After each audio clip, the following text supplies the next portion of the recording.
guys. Are we already recording? We are. Yeah. Don't worry, everything. Everything hacked out. Yeah, that's all goofiness. There's only like inappropriate moments that I keep. Yeah. Like little things For where I'm like, blackmail. that's funny for us. Yeah. Somebody else might hear it and be like, you guys are like real stupid. You guys are fucked up. I don't know if I want to be your friend anymore.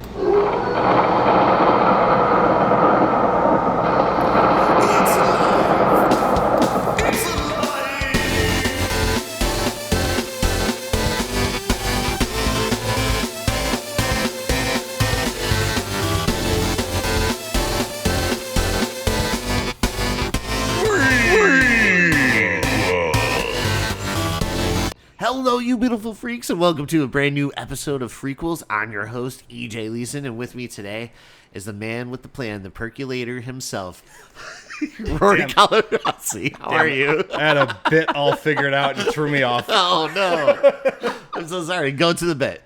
No, I can't now. It's past us. He called out my T-shirt. It's a rad t-shirt. It's from Twin Peaks. Yeah, because you guys aren't tired of hearing me talk about Twin Peaks. And it's the fish in the percolator. Yeah. Yeah. I love it. Yeah. I think it's the coolest. It's signed by the fish, too. Really? Yeah, I met the fish. It was cool. Get out of here. Yeah, I took him out of his bowl to sign it. Yeah, you and see I that forgot to stain put him right in. there? That's Yeah. what it is, yeah. That's him. Just like his little fin was like... Yeah, it was cool. Yeah. And then I forgot to put him back in the bowl, and then the story stops being fun. Yeah. Oh, But man. anyway. Well, we have a very, very cool special guest. You guys know her from FREAKQUELS. She's probably one of the most organized, talented people in the world. Miss Meggie Roche, how are you? I'm great. You know, my parents don't listen to this, but if they could hear people call me organized, they would laugh so hard. Oh, get out of here. Well, that's weird, That because is we not actually good. have them coming through the door right Oh my now. God. Oh, I got a text. They're not coming. Oh, they're not coming. They slept through their alarm. Yeah, it's all right. Who's No not big deal. organized now? Yeah, it's on them. But, anyway, but how's I'm it going? Good. Pretty good. Summer's kind of winding down. Yeah. God. Dr. Max Pepper is getting ready to go back to school, so we're trying to sort of soak up family time. What grade is he in now? He's in seventh still. 7th grade, Jesus. Again. Yeah. Hell of a year. But we're really hoping this is the year. I just got I it. just can't get past it. Once you get to 8th grade, it's smooth sailing. But What's 7th 8th grade like, guys? It's the grass I'll never touch. Well, I love that you're very patient with. That's love. Yeah, love that is is love. Love That's is love. patience, as they say. Yeah. No, Well, that's I mean, cool. he's a doctor, so you have some respect for him. Right. Yeah, he is a doctor. Yeah. Yeah. That's right. Yeah. It's He not, prescribes it's me not things. his fault that he can't read. Yes, exactly. I mean, 7th grade is a tough one. You just finished doing the play Mother and Sons. You were the stage manager. Yes, I was the stage manager for Mothers and Sons back in the spring at Diva Theater, and that was such a wonderful experience. Working with David Hunish is an amazing director, and the cast was just absolutely stacked. Yeah. Friend of the podcast, Pashi Walker, Hell yeah. and Seth Golden and Brad Vile, fantastic folks. And the stage, the set was like beautiful. The set design on that. Diva board member Mark did the set, and it was perfect. It was gorgeous. It looked awesome. I took some of that furniture and stored it at my house to get it out of the way, because the Laramie Project moved into the theater. Right. Intrepidus Theater Lab was borrowing the theater for Laramie Project, and we were like, oh, we have all of this beautiful furniture that Mark got us, and like the couch was rented, so the couch went away, but everything else was like, well, this is ours now. So Yeah. what are we going to do with the bar cart and the bookshelves and the stuff like that? And I was like, Yeah. well, I have some space in my house. I have a guest room and things like that. So I took the stuff there, and some of it I'm like, I don't want to give it back. Like the leather chair, I'm like, can I? I love that chair. Yeah, and the telescope. The telescope is in. Oh my God. I have like a library room upstairs. Just tell them you lost it all in a fire. Yeah, no. Just come in like looking real stressed out. I set it all on fire. No, just like a fire. If you say it was a fire, they won't push you. Like, oh Yeah. man, That's terrible. Oh, no. My toddler ate it. Yeah. Oh, yeah. That's perfect. Artemis ate the telescope. Max is just figuring out what a telescope is. I think I saw into space. But yeah, now I want Mark to come and decorate my entire house. I know. He did a great job. I think that might... I think that's the best set I've maybe ever seen. Mm-hmm. Like, it was Yeah, it really was good. Yeah. one of my favorites I've ever worked with. And Yeah. it was a beautiful experience. Diva's killing it, though, because Yeah. I loved Mother and Sons. I was, like, blown away by that. And then the Laramie Project, too, I was just really, really impressed with. The Laramie Project 2? No, Oh, just I the mean, first one. That's crazy. They already have a sequel? No, but the first, I was, like, blown away by the directing and a lot of the performances in that. Yeah. I was yeah, we at were there on the Mothers same and night. Sons. Yeah. I saw it. Becca and I went. Oh, nice. Yeah. And I cried like 5 times, which is not something I was expecting to do. No, I really was. There was a couple points where I was just like, these guys are like really good actors. I'm like, everyone's doing a really good job. And then I'm like, Yeah, God damn it. That's Yeah. the thing about gets that so play. emotional. It's you can like buy a copy of it and read it. So listeners, it's Terrence McNally's play, Mothers and Sons. Yeah. Go find it. It's a beautiful piece, and it's a relatively short play. It's one act. It was about 90 minutes long, but it would have these scenes that were so funny because it's just these people having kind of ridiculous conversations with each other, and then all of a sudden they would just like hit a nerve in the conversation, and then there would be such a stark shift in tone, and they'd suddenly be talking about things that were really raw and like trauma that That's the had word not I'd been use. addressed in 20 years. And then it was like, well, let's talk about the person who is not with us anymore. And like they went to some very real places. The actors were very emotional about it. Yeah, What's Poshy his name? and You said Seth. Brad Vile, right? Brad Vile, yeah. Oh, yeah. His acting is like effortless. Like he's Yes. so damn good. Uh-huh. Like I was just like, wow, like I don't even feel like he's doing like a stage play. You know what I mean? No. It just felt like Yeah. he was like living it. It was Yeah. so impressed by that guy. And what's really interesting when you actually read the script is that there's almost no stage direction. Yeah. And so like basically all of the inflection, intonation, everything was a choice by the actors. When they're quiet, Yeah. it's because they chose to be. There was no stage direction in it. There's entrances and exits, like Shakespeare. It's just Right. like you come in, you go out. There's a bear once in a while. Yeah. So I did find the bear inappropriate. Yeah, I was like, But- why is he here? Yeah, No. I don't get it, but Yeah. It's Don't just a understand the random culture. grizzly bear. Yeah. but But yeah. yeah, it's truly a beautiful play and stunning performances. And I Yeah. was just so, I felt so lucky to be part of it. It was outstanding. And then like the Laramie Project, it's crazy how you were saying how much you cried in Mother and Sons. It was like I cried during that, and then Laramie Project I was like crying. I'm like, man, Yeah. Diva is just killing it right now. Yeah. you also do cry all the time. I though. do. I'm a crier. Like, there's actually a lot of times on the show where I have to edit out EJ just having these outbursts. I don't know what his problem is. I don't know. I'm a sad just gotta person. take Hey, if anybody would like to send into us like their thoughts on if it brings the show down or not. Right. Sometimes we're just like laughing and then you just start crying and I'm like, Yeah. Jesus, here it goes again. Here it goes again. Fucking tears. We're just Get out talking of about here. Evil Dead. Can you just not make this about you? But I remember a guy who cut off his hand. He's just so evil, and he's just so fucking dead. It's just so evil, so dead. I can relate. So evil, so dead. But what else is new? So one thing we always like to ask: is there any new movies that you went to see? Anything recently? at all.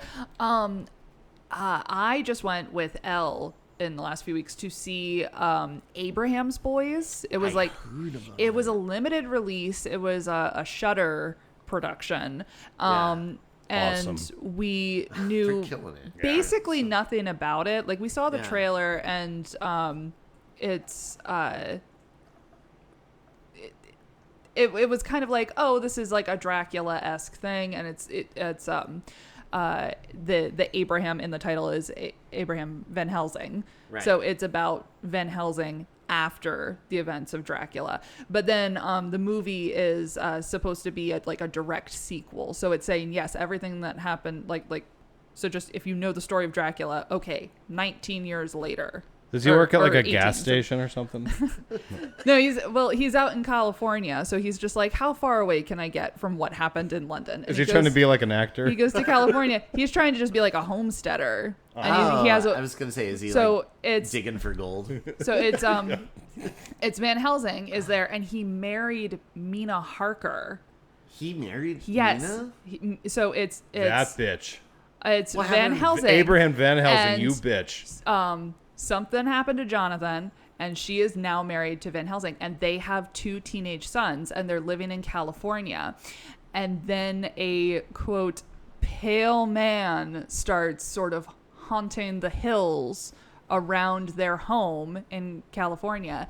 And he starts sort of initiating his sons in the family business of, hunting vampires. And he explains to them what happened to their mother's first husband and what happened, like how he met their mother. It's a really weird prequel to How I Met Your Mother. Yeah. You want to know how you met your mother? But Abraham Van Helsing, you bitch. I will say there is a little bit of a twist at the end, but it's not like a plot twist so much as it's like you watched this movie from the wrong lens. Like you misunderstood what it all was. And I was so impressed because I was completely taken in by the premise. And so then when you realize like the last piece clicks into place very much towards the end, and you realize that you have been looking at it from the wrong angle the whole time, because they don't really go back and explain anything. They're just like, and this, and you just have to go, oh my God, I totally fell for that, and now the entire context of this has changed. Yeah. And Elle and I went out and sat in her car for like half an hour and just talked about it. We're just like, oh my God, it makes so much sense. And it was really good. I think it's out of theaters right now. Like I said, it was like a real like blink and you'll miss it limited run. But hopefully it'll be out soon on streaming or physical media. It's probably on Prime. Like Shudder normally like will put it out pretty fast. Yeah. So yeah. But that I can't recommend that enough. Abraham's Boys was so good. I'm definitely gonna check that out because that sounds awesome. Yeah, no, it was really good, and I can't wait to watch it again because I'm desperate to. Yeah. I want to go back and reread Dracula and then watch Abraham's Boys again so that I can see all of it, because you can tell that the people who made the movie understood the source material. Yeah, that's really cool. That's awesome. Yes. And then you can read it to Max. Yeah. Yeah. I think I had That's an 8th grade book. We're still Yeah, I working. was gonna say I think that was my 8th grade reading material you had to do over the summer. I think that was 8th grade. Oh, that's cool. Huh. Yeah. We're still awesome. working I think it our was way 8th through grade. the fully illustrated Frankenstein. So, It's real scary. yeah. Yeah. I saw that. It scared me. That's pretty good too. I was like, nah, I actually do own that, and it is pretty cool. Yeah. That's awesome. How about you, Rory? Well, it wasn't a heavy week as far as movies. I didn't really watch a lot of movies because I was really, really busy. I did rewatch the movie American Beauty with Becca because she was listening to a podcast and somebody said that it was like their favorite movie ever made. Mm-hmm. And did you ever see that movie? Yeah, a million times. Yeah, that's like a beautiful movie. Yeah. You know, I think it's like very misunderstood what the movie's about. I think it's misinterpreted a lot and gets some shit. But I definitely think like that was Sam Mendes, right? Yeah, He directed it. There's definitely elements of like Sunset Boulevard because for sure you have the narrator telling the story and you know their fate already. You know, like it starts off, you know their fate. because Lester said he always wanted a pool. Right. Remember? Yeah. No, but I mean that's such a well written script. Yeah. And it's just like the ending. It just hits so hard. It's very human, you know. So it was really fun to revisit that one. Yes. Then I watched the season finale to the 3rd season of Twin Peaks because I What? had something to do on Saturday. I didn't know you liked that show. No, it's not like I brought it up already. Brought it up a few times. This will be the last time you might hear me talk about it for a little while. No. Until I do my third run through. Yeah. No, I watched the finale in preparation for an event that I went to on Saturday. Yes. It was an evening with the stars of Twin Peaks. So it was really cool. We went with Becca and Churskin 40. Nice. Very cool. We all went up, had a road trip. It was fun. It was fun as fun. Red Bank. To Red Bank, New Jersey. Did you stop to see like the Quick Stop and stuff too? Sir, I've been to the Quick Stop, okay? I've been there a few times. Rory knows quick. I know, Okay? all right, If so anybody's stop. quick, it's Rory. Yeah, so Yeah. stop. But no, it was really cool. Like the event was really neat because they started it off showing the episode 8 from season 3 of Twin Peaks, which you've heard me talk about before a million times. I think it's maybe the second greatest. I don't know. One of the greatest episodes of television ever, just in my opinion. I love it so much. It's like art disguised as a TV show, which is really interesting. When you get to that episode someday, please, we need to talk about it. I don't want to ruin it. But then, like, the guests from the show came out and they just told stories about being on the show and working with David Lynch, and that's just always wonderful. And then they had to end it with this, like, it was like a tribute video to him, because I guess like David Lynch was really excited about this. For those like who don't know, like we just like lost him this year, which is crazy. Yeah. And he died in such a stupid way too. But he was supposed to record a video that was going to play at the end of the show. I guess he was like real pumped about it, and he never got to record it, so they made like a tribute video. And I'm watching it for about a couple minutes, and I'm just like, okay, this is just killing me. Like, it's just like I just like by the end of it, I was just like, oh my god. I feel so many emotions because he just seemed like a real wonderful guy, you know. Like everybody that worked with him just seemed so like honored to have worked with him. So and he's just like a very like special, unique type of artist too. It's very like pure, you know. Yeah. But then afterwards, I got to meet some people from the show. I wrote them down because sometimes I get stupid and I forget what I'm thinking about. Kimmy Robertson was there. Who was Lucy. Had Harry Goes, who's Deputy Andy. You know her. Yeah. Sabrina Sutherland, who I started a clap for, like when she came up on the screen when they were showing the show, because I think she's so neat. She's like was like his producer basically on a lot of projects, and she just seemed to like really like love and respect him, and she just did all this amazing stuff. So she's sort of like an unsung hero, Right? and yeah. all that he did. So her name came off the screen. I'm just like, fuck yeah, you're cool. Dana Ashbrook, who played Bobby Briggs, was there. I love him in your photo. Yeah, I just want to ask him why so handsome. Yeah. He's just like such a fun, energetic guy, and he just seemed like really grateful to be there, and that everybody like loved the show as much. And then the real show stealer, Ray Wise. Yeah. I could see that. There's some I love episode him. that you and I, it was either before or during an episode of one of these shows where we were talking about how cool it would be to meet Ray Wise. Yeah. And we had no idea. Because Yeah. he reenacted a scene in Twin Peaks when he's singing, and he just like went into it, and he just crushed it. Like he just like brought the whole house down. People were going crazy, but he was so like personable and funny, and like inhumanly witty. Yeah. He's just like, I don't know. Like you just look at him, and you're like, I just want to be that guy's best friend. And then like when we did the photo, they were all just like giving you hugs and stuff. Like they were just like great people. And there's one other thing I'm going to talk to you about, EJ. Yeah. I started watching a TV show, and I didn't want to because I don't really watch a lot of TV shows, as you know, outside of Twin Peaks. Yeah. And Twin Peaks, I literally only watched because it was a David Lynch project. Right. I started watching Barry. Oh my God, are you loving it? I love Barry so much. How many episodes have you watched? I've watched 7 Oh, of the okay. 8 episodes of the first season. Can I tell you one of the moments that made me laugh harder than anything? Is one of them when he's on the phone and in the background you see like all the mob people just Running. they're just like savagely beating Fuchs up. Yeah. And he's just on the phone.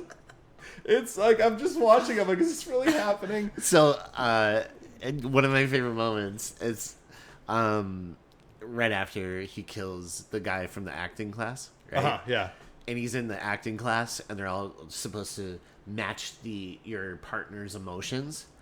And so he's like, trying to, they're like sad, happy, yay, right? And then Gene comes in and he's like, guys, I hate to say this, but Scott died. He was murdered last night.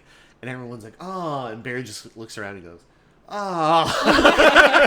Like he had to see how to react to it. It was so good. I love that at the end of that, Henry Winkler's just like, and by the way, it's full payment for the class today. He's like, I'm going to send you home, but it's full payment for the class. He's like fucking so good in that show, Henry Winkler. Is incredible. Yeah, just a pitch perfect performance. Yes. Yeah. Bill Hader. If I could be friends with anybody in the world, I think I'd want to be friends with Bill Hader. Yeah. He whenever 100%. I watch videos of him talking about movies, like he's a legitimate lover of like film. Like he's not like, oh, I like movies. Like he just seems to like deeply love and understand them, and he always has like such great perspectives on them. Yeah. But in the show, he's just like, I want to see him do more drama like that. Yeah. He's so funny, but then like that episode, for anyone who hasn't watched the show yet, I don't want to ruin it, but you remember when he's in the car with, I don't want to say anything, right? And he's just like, why'd you say that? Yeah. That sequence is like really hard. Like it's really like emotional, right? Is that when with his buddy? Yeah. Yeah. But then like when he reacts to it backstage, and he's just having these like images of like the wife getting the call, and it's so emotional and like rough. Like I wanted to finish the season before we did this episode so I can say, EJ, I finished the first season. But like I didn't have enough time to, and I'm so glad because that episode ends in such a way that I just wanted to sit with it. Yes. Not just like binge it, because the danger of binging things sometimes is that like you just get too acclimated to it, and you can like miss emotional beats, moments and stuff. So I just kind of like stopped the show and was like, God, this was like great. Yes. Very like Dexter-ish, by the way. Oh, 100%. Sometimes he's even dressed like him. Oh, yeah, absolutely. Oh, yeah. But it's funny because I'm watching it and I'm like, Sally, that's her name? Yes. I'm like looking at her, I'm like, oh, she kind of looks like season 1 Rita. Mm-hmm. And then he's got kind of like a father figure that's always trying to tell him that he's like a killer, not to have like a normal life and stuff. And I'm like, okay, if you're gonna borrow from greatness. Yeah. And speaking of which, last thing I'll bring up, still loving Dexter Resurrection. Oh, man, how great was that last episode? You could say that about all the episodes this season. Every single They're so episode. good. It's it's just like I get so excited for Fridays. I stay the fuck off the internet all day long because people are dickheads and they make these little videos where they have like a picture now of a spoiler. It's like what this means to the show. I'm like, why is that your thumbnail? Yeah. Some people don't get to watch it at midnight. Some of us work. Right. Yeah. Don't be. Hey, if anyone's listening right now that does that, you're awful. Yeah, don't be a Don't dick. dick. Don't dick. Don't dick. You're dicking too hard. Dude, you're dicking way too hard. So just don't dick. Stop dicking. If you could just not dick right now. But I really am. Again, I've said this a few times. So grateful that they're mining the history of the show to add to what's going on now. Yeah, that last episode with the Gemini thing. Yeah. Don't say anything. I know. Thumbnail. I was like, Dick's thumbnail. I'm not dicking. I'm going to get rid of the Freakquels logo. I'm going to get rid of the Freakquels logo for this episode and just spoil an episode of Dexter. Like EJ Dickin. EJ Dickin. EJ Dickin. So, yeah. Dick stop. But yeah, that's all I really got to watch That's this the new week. T-shirt. Dickin with like a crossed out. Yeah. Yeah. No dickin. Stop dicking on the internet. What'd you watch? Oh. You? So I had like a crazy weekend as well. Cool. I did see Weapons, and I cannot wait for you to see it so we could talk about it. Sure. It's a lot of fun. It's really good. I like I have that heard filmmaker. really good things about it. Yeah, I really enjoyed it That's a lot. the Barbarian people, right? Yeah, Zach I- Kreger. Yeah. Yeah. That's a good flick, that Barbarian. Very like surprising. So And yeah. I don't know. You can confirm this, but Dave told me that it's mismarketed, in a sense. I could see that a little bit. Like, I feel like there's Try to make it seem like it's a type of thing and it's something kind of better. I think it is better. Okay. And also, it's crazy because I guess the original cast kind of fell apart because of the pandemic and the writer's strike and stuff. So, like, there was other actors that were attached to it originally, and the only one that stayed was the one character, the youngest. He's like a teenager, and he's on drugs and stuff. So he's like character, a real Hollywood kid. Yeah, real. But he was I forget the actor's name. He was the only one that stayed, where everyone else left. And so in came like Josh Brolin, Julia Garner, the Silver Surfer herself. Yeah, and Thanos. And isn't it funny that everybody's just worked in Marvel projects at this point? And what do you call it? Wong, Benedict Wong. Is he in that? He's in it too. Oh, so those three came in, and I'm like, I can't even picture anyone else except those characters, those actors. It's that kind now. of movie. I honestly. So Pedro Pascal was supposed to be like the lead instead of Josh Brolin, but he was too busy being in 6 other movies that came out this week. Yeah. So I guess he's like in fantastic a lot of stuff. That guy. No. It's good to be Pedro. So it would have been like 4 movies this year if he did stay on. Dude, so I saw that's this. crazy. I saw a video that was really funny. Like somebody was like, "Which movie am I gonna see? The one starring Pedro Pascal, the one starring Pedro Pascal, or the one?" And it was like they were all literally playing, so it wasn't like he was exaggerating. Right. Hey, but it's good for him, you know. Yeah. Oh, you know what I did watch last? Just talking about Pedro Pascal. Last night, I was just sort of flipping through trying to find something to watch, and there was a movie that came out, I guess, last spring called Freaky Tales. And it's on HBO right now. I heard about it, but and it's a weird like anthology thing. And Pedro Pascal is like in the background because it's like intersecting stories. So it's sort of like it starts and then you follow this group of people and then it goes chapter 2 and you go back to the beginning, but then you follow a different group of people. Oh, okay. And then it's chapter 3. Okay, now we're going to take the person from like this scene and we're going to see what he was up to. Yeah. Like a Pulp Fiction kind of thing. Yeah, kind of. But Pedro Pascal was in it. And so he was in the background of a couple of scenes and then he was like the main character for the third scene and then like a key part of the final scene. It was. I need to watch it again because I have no idea what fucking happened. Oh, fair. Fair enough. I spent an hour and a half glued to the screen, and I have no idea what happened. But it was really fun. I had so much fun watching it. Yeah. And he turned in a really compelling performance. He's great. Even in Eddington, like I felt like he was awesome. Yeah, this year. Even though I had no idea what he was talking about, I'm like, what do you do? Who do you work for? What's happening here? I know that like the instigating thing is like a tragedy for him. So I understood that part. Yeah. Because it happens on screen. But everything in the background, I'm just like, what is your resume? What's happening? I don't know. You keep talking, buddy. You're doing great. Yeah. But yeah, so and Freaky Tales on HBO is another thing. I have to check that out. Yeah. Yeah, it was super fun.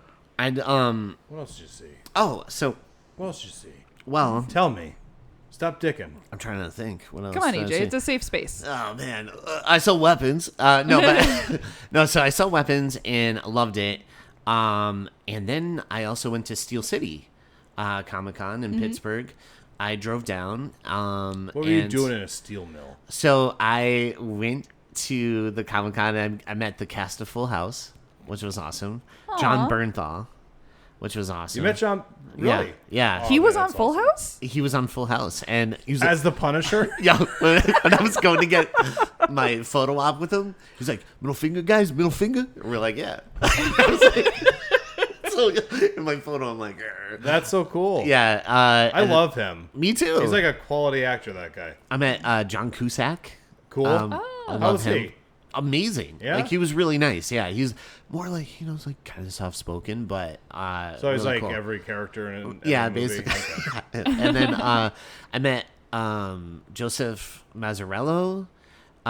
He was Tim in Jurassic Park in the first one. Okay. Oh. Yeah. So that was cool, and he was John Deacon in Bohemian Rhapsody. Okay. And then he was in The Social Network as well. But so I met him, and then I met Ariana, who played Lexi in Jurassic Park. Yeah. Uh-huh. I was like, might as well, right? Yeah. And then Did you meet any of the Raptors? No, I Jesus. wish. I also met Heather Matarazzo. She was in Scream 3 and Scream 5. She's Randy's sister. And Oh, cool. She was in Welcome to the Dollhouse. Yes, Yeah. I love that movie. That's the movie I talked to her about. Yeah, and that's the correct one. Yeah, I was like... You don't want to talk about like why she showed up in Scream 3 because it's kind of stupid. Yeah. You gotta go with don't the good shoot. one. I'm a teenager. Yeah. Sure. I'm doing fire. Get her anyway. Get her anyways. So, yeah, no, I ended up meeting her. And then I'm trying to think if I met anybody else. Oh, Amy Smart was there, and I met her. I met like a ton of people. So it was really cool. It was a great time. And then I went on Sunday. My main reason I always wanted to go to this this Comic-Con was it's right across the street from the Monroeville Mall. Attaboy. Where they shot the original Dawn of the Dead. Oh my God, And that's so cool. As soon as I was outside, I was like, "Oh my God!" Like I like just driving over and I'm Did you seeing play the it. music? I should have. So No, awesome. that was in my head while I was walking through though. But it's the weird thing is walking in, I'm like taking pictures and stuff, and then our friend Carl was with me, and he goes, "Hey, there's John Cusack," and literally he walks up and he's like, "Hey, John," and I thought Carl was joking around because I'm like taking pictures. And then he's like, "Hey guys, how's it going?" And and then I went, "Can you believe they filmed Dawn of the Dead here?" I could ask him about any movie he did, right? But that's all I could think about. That's so funny. And he goes, "I know, awesome." He went like this, and he had like a bag in his hand. But I was like, I don't know. I guess he's just really expressive when it comes to. Maybe he's a fan. It turns out he's a huge fan. Yeah, and you talk to him like a human being. That's Yeah. why he probably reacted like that. And so if you were like, "I loved you better off Dad," he'd just be like, Yeah, thanks, man. Sure, yeah. But High fidelity fan. But it turns out, yeah, he's a huge fan.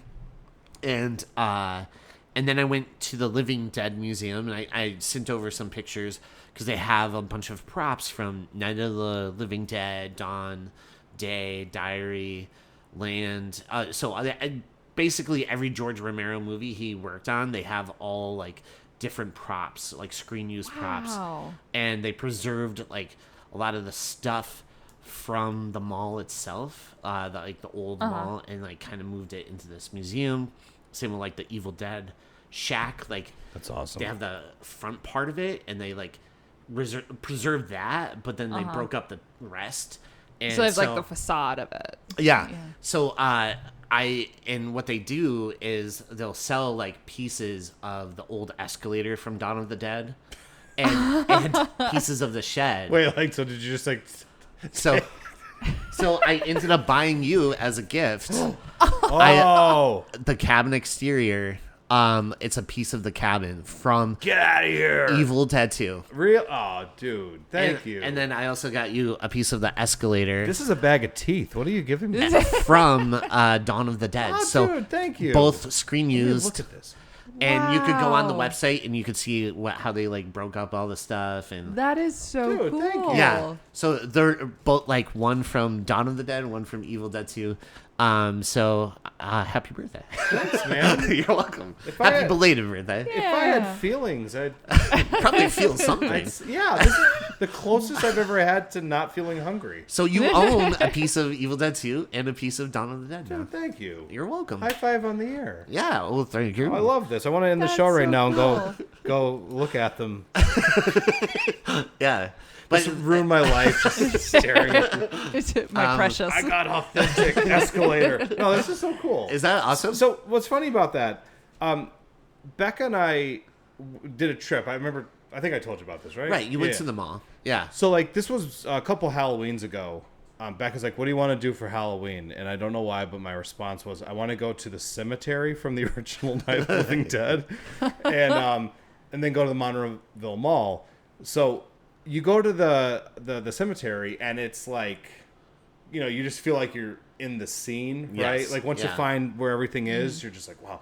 I remember thinking we were gonna get in trouble too, because like we drove up to it, and I'm like, this is so cool, and then I see there's all these cars there. Yeah. And I'm like, oh man, someone's just gonna start screaming at me because it's like a funeral. Our family's Yeah, dead. Jesus, it's my dad. But like, we get out of the car Quit and dicking. stop dicking. My dad's funeral. Put it away.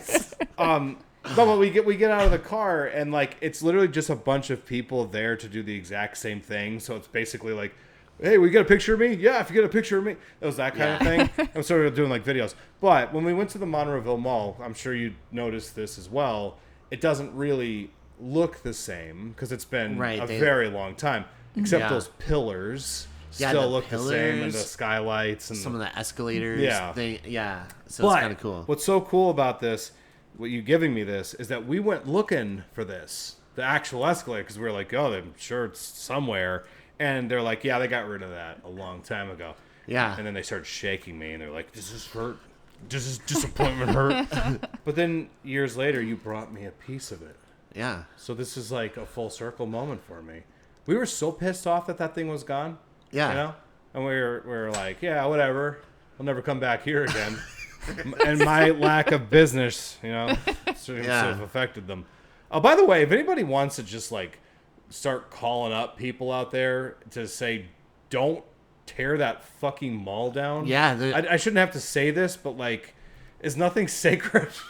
So that's talking to like the owner of the Living Dead Museum. They're like Walmart owns it.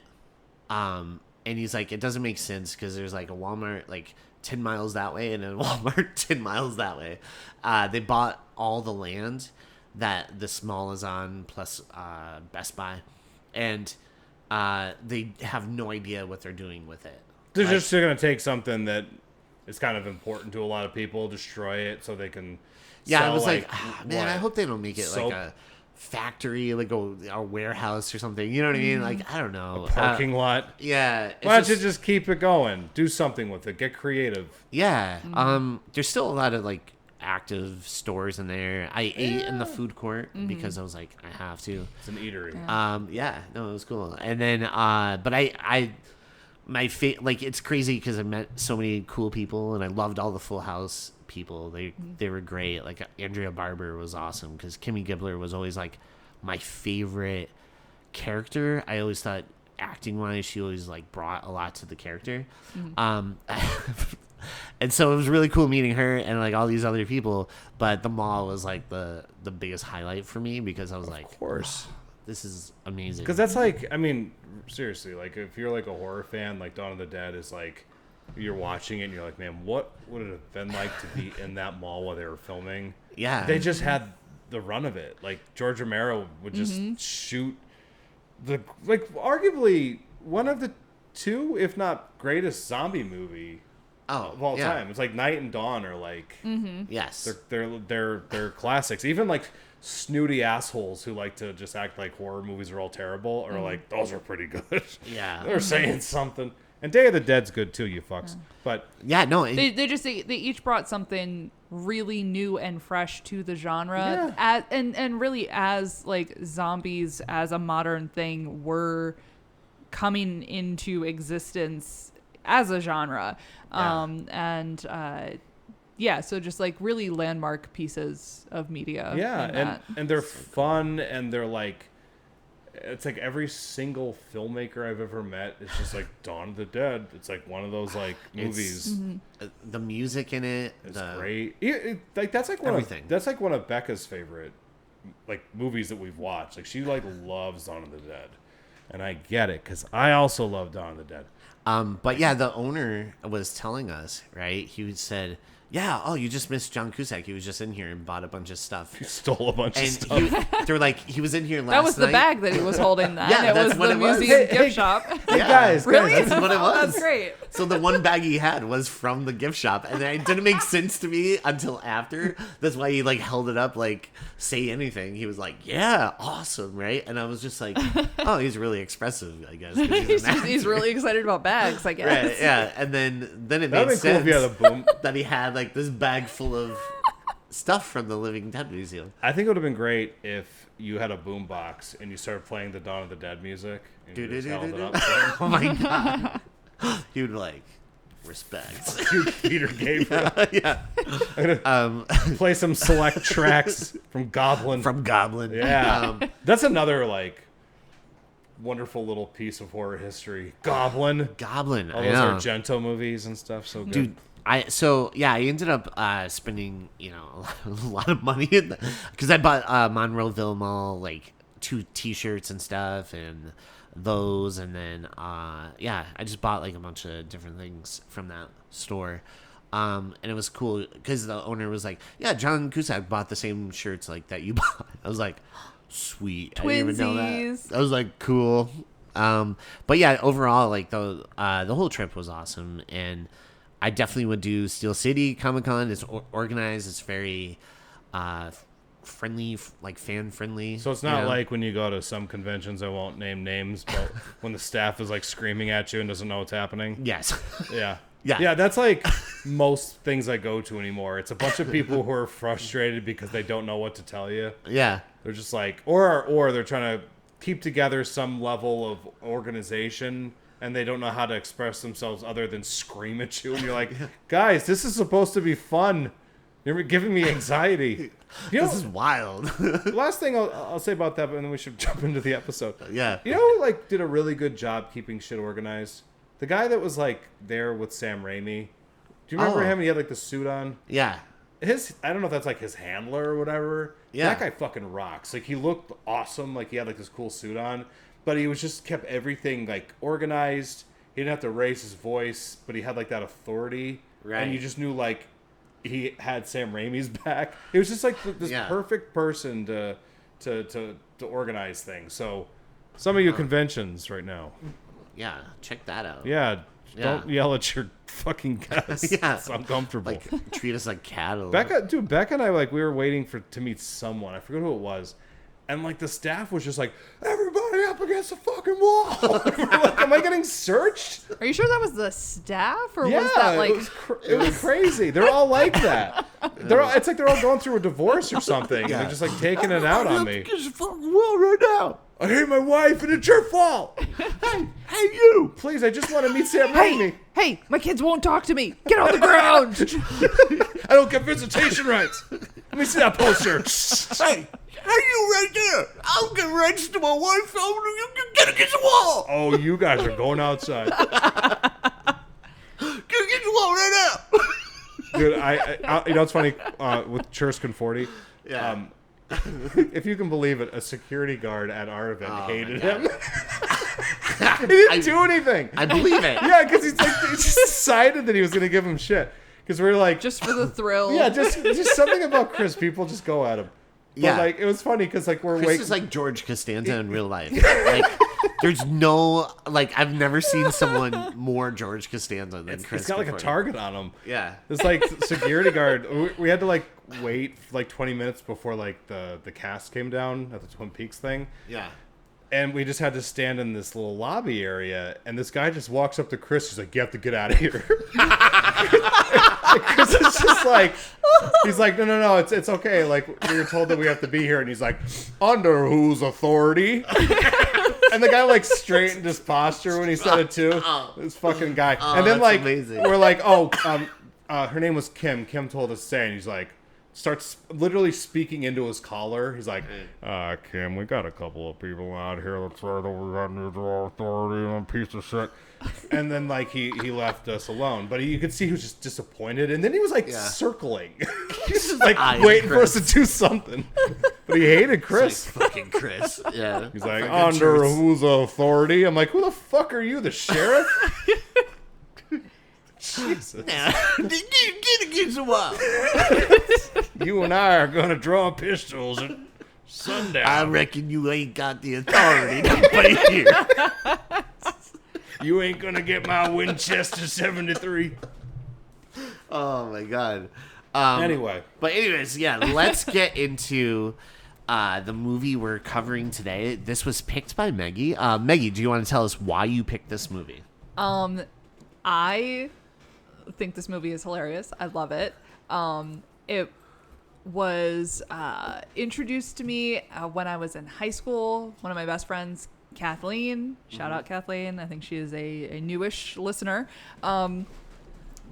we had like a zombie movie marathon night, and as I've said before, I was not into horror at all when I was a kid and a teenager. It wasn't until college that I was like, oh, I kind of like this as a genre. But there were like certain exceptions to the rule, and so like on this night we watched 28 Days Later, which is one of my favorite movies of all time. Yes. And we watched Shaun of the Dead, another gold Banger. standard classic. And Agreed. we watched this movie, Dead Snow. No. I think this was the finale to that night. So it was already like after midnight when we started this movie. We were a little punchy and we were like, what are we watching right now? And it's just such a fond memory. And I have shown it to several people since then. So I've watched it a couple of times. Yeah. And it just never disappoints. It is such campy fun. And I thought that you guys would like it. And if you didn't like it, I will cry. Yeah, no, so We'll save our feelings on the movie for the end. Okay. for the end, yeah. But let me ask you a question. Your friends, when they watched it, what were like the general reactions? Disbelief at first. So not to like get into it, but the movie is shot in a very like straightforward manner. And when it was first released, a lot of people did not realize that it was supposed to be funny. It's satirical. It's campy. But like nothing in like the film style or most of the acting performances. Like there's moments where they get really goofy. Right. But for the most part, they shoot pretty straight. And so it's supposed to be like the context is kind of ridiculous and like some of the music choices and things like that. I loved the music. The music was amazing. Yeah, it was one of my favorites. A lot of people in general misunderstood what the movie was, which is why in the sequel they make it very clear it's like it's almost slapstick. It's really clear that it's a comedy.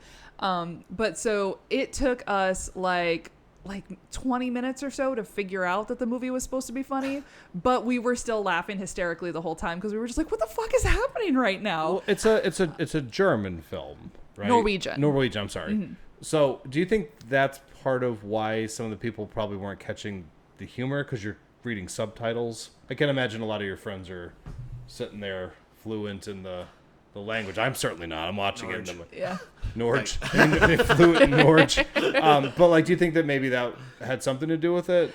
Because like, yeah, I mean, you're like reading the subtitles and maybe like the rhythms. Because comedy, so much of comedy is rhythms, right? Yeah. So like, you know, maybe when you're like reading it and looking up at the screen and stuff, maybe some of it's a little. Maybe we were all really the characters into, are like doing things. Yeah, we were all really into European media and just like international media. So like we all watched anime. A lot of us watched it with subtitles rather than dubs. We all watched a lot of like British television. We all watched a lot of foreign films. Sure. So like reading subtitles was not foreign to us. So we picked up on it a little quicker. What I'm getting at is that like sometimes the reading of like dialogue, for example, there's humor in that. So like, so like when you're reading subtitles, maybe some of the deliveries that are like, if you were fluent in the language, you'd be laughing hysterically. But for like somebody who's from like a different country watching it, maybe some of it's lost in the translation. You know what I mean? Maybe a like, little bit, yeah. Yeah, like I think that might have something to do with it because it did take me a couple seconds to be like, oh, they're like being goofy, and then I like, and I'll get into it, but there's a moment where I'm like, oh, this is gonna be a chore to watch. Do you know what I mean? I thought it was gonna be like this over serious thing with this. We'll get into it, but I was just kind of wondering if maybe that's part of what it was. This was your first time watching it too, right? I'd never heard of it until Oh, I'm so glad I could initiate you both. It was the first time for me too. Yeah, and sometimes I really appreciate that because I've seen like so many horror films, and you have too, right? But let's just get into it. Yeah. All right. Okay. Yeah. So, this movie came out. What year was it? Like 2008. I think it was 2009. I think it was 9. Yeah, 2009. Okay. So, so this movie came out in 2009, and it's called Dead Snow. Obviously, you said it was a Norwegian film. Yeah. And it's no relation to John or El Snow. No. Yeah. Which I was wondering. I was a little disappointed. Yeah. I was like, oh. Here comes John. Oh, where's John? Where's Ella? So the film starts with the song in the Hall of the Mountain King, which I love that song so much. Yeah. When I was a kid, shouldn't go into this, but I won't go too long into it. But Yeah, please don't. Our music teacher played it for us, and she told us like the story. Yeah. It was one of the creepiest things I ever heard in my entire life. It is a classic. If people don't know it by its title, it's that song that starts off really soft and gets louder and faster as it goes, and it's that it's that one. It's so good. Yeah. I always just know that from like numerous Looney Tunes cartoons. Oh, yes, yeah. Yeah, they were like was my kings of association. using like classical Yeah, music. and they- I love Oh, that. yeah. And they colored it And differently. using it very well Yeah. too. Yeah. Like in the right context, kind of. And yeah. so my teacher, Miss Pancoast, told us this story. Pancakes? Pancoast. Oh, sorry. And so Shout out. shout out. So she told us this horrifying story where like all these like little creatures were like surrounding this guy, and they started walking faster and faster to the music, and you're like, oh my god, that's terrifying. And Because so, it's a man gets trapped in the court of like a troll king under the mountain sort of deal, and is trying to escape. Yeah. And so that's why it gets like more tense and more energetic, because you're supposed to feel worried for him. It's so good. Oh. It's so good. Yeah. But yeah, so the movie starts off with this song, and we see this woman is running on this snowy mountain. And we're not sure who she is yet, but we do find out it is Sarah. Yes. And she's This is one of the things that threw me off with the movie. Yeah. Because when I saw this first scene, I'm like, oh, this is lit badly. It's gonna be one of those movies. Yeah. And then later on in the film, it completely changes on me, where I'm like, some of these shots are like really beautiful. Yeah. And some of it's like the lighting is done so effectively to actually like elicit actual horror. There's like a scene where like they open up the tent and the guy that's in there. Like that's just like, wow, like that's really, really good. But at the beginning I was like, oh, I know what this movie is. And I'm like, I guess I was wrong. I think I think they were trying to evoke like twilight or pre-dawn, when everything is kind of that weird blue color, especially in the winter when there's snow and the light is reflecting really weird. But I think that they used that lighting for this so that they could show what was chasing her, but you couldn't really tell what it was because of the lighting. It was weird. I think so too. But like you do see things chasing her. Something pops up at one point, and you don't even really get a good look at it before the camera cuts away. So they get like a nice little jump scare in there right off the bat. But because it's twilight or pre-dawn, it's just you can't see shit. I agree with that in the sense that like you definitely want to hide your monster until later. You don't want to just throw it out there. I would say that regardless, you should light your actress's face better. Mm-hmm. Right. It's a movie. It really helps with performance when I can see her face, but whatever. It's just like a minor nitpick because the movie definitely picks up. And not even just picks up, but just like the cinematography actually steps it up throughout the film, and I'm like, that's neat. Yeah, maybe they had like a learning curve. I think what happened was what I mean? they got there and like, shit, we forgot the lights. Shit. Bill, did you forget the lights? Yeah, I mean, thought you were bringing the lights. It is a really stark contrast between like that. So like she's running, something's chasing her, and then we see her fall and she gets attacked, and then cuts to the title card, Dead Snoo. Yep. And Dead then Snow. we get this gorgeous aerial shot of the of mountain. daytime. And it's bright and clear, and it's these beautiful aerial like drone shots sweeping over the mountains. I was wondering if that was a drone because it had that sort of like sweeping. We have a helicopter for a day type of thing. Yeah, it's really neat looking. It kind of reminds me of like the ending to The Devil's Rejects. Yeah, Like that kind of flow to the camera work. So Free if anybody knows if they used a drone or a helicopter, send it to the email for freakquelpodcast@gmail.com, and I promise I'll read it someday. You don't Someday. fucking read them. I don't know how to read. Don't. You know what? I'm in Max's class. I remember because one time I sent you guys a very sweet message, and then like 2 months later, the EJ just said, "Oh, thanks, bud." Oh no! to the Jesus. Instagram. Do you Oh, remember the that? Instagram one. Yeah, I'm so sorry.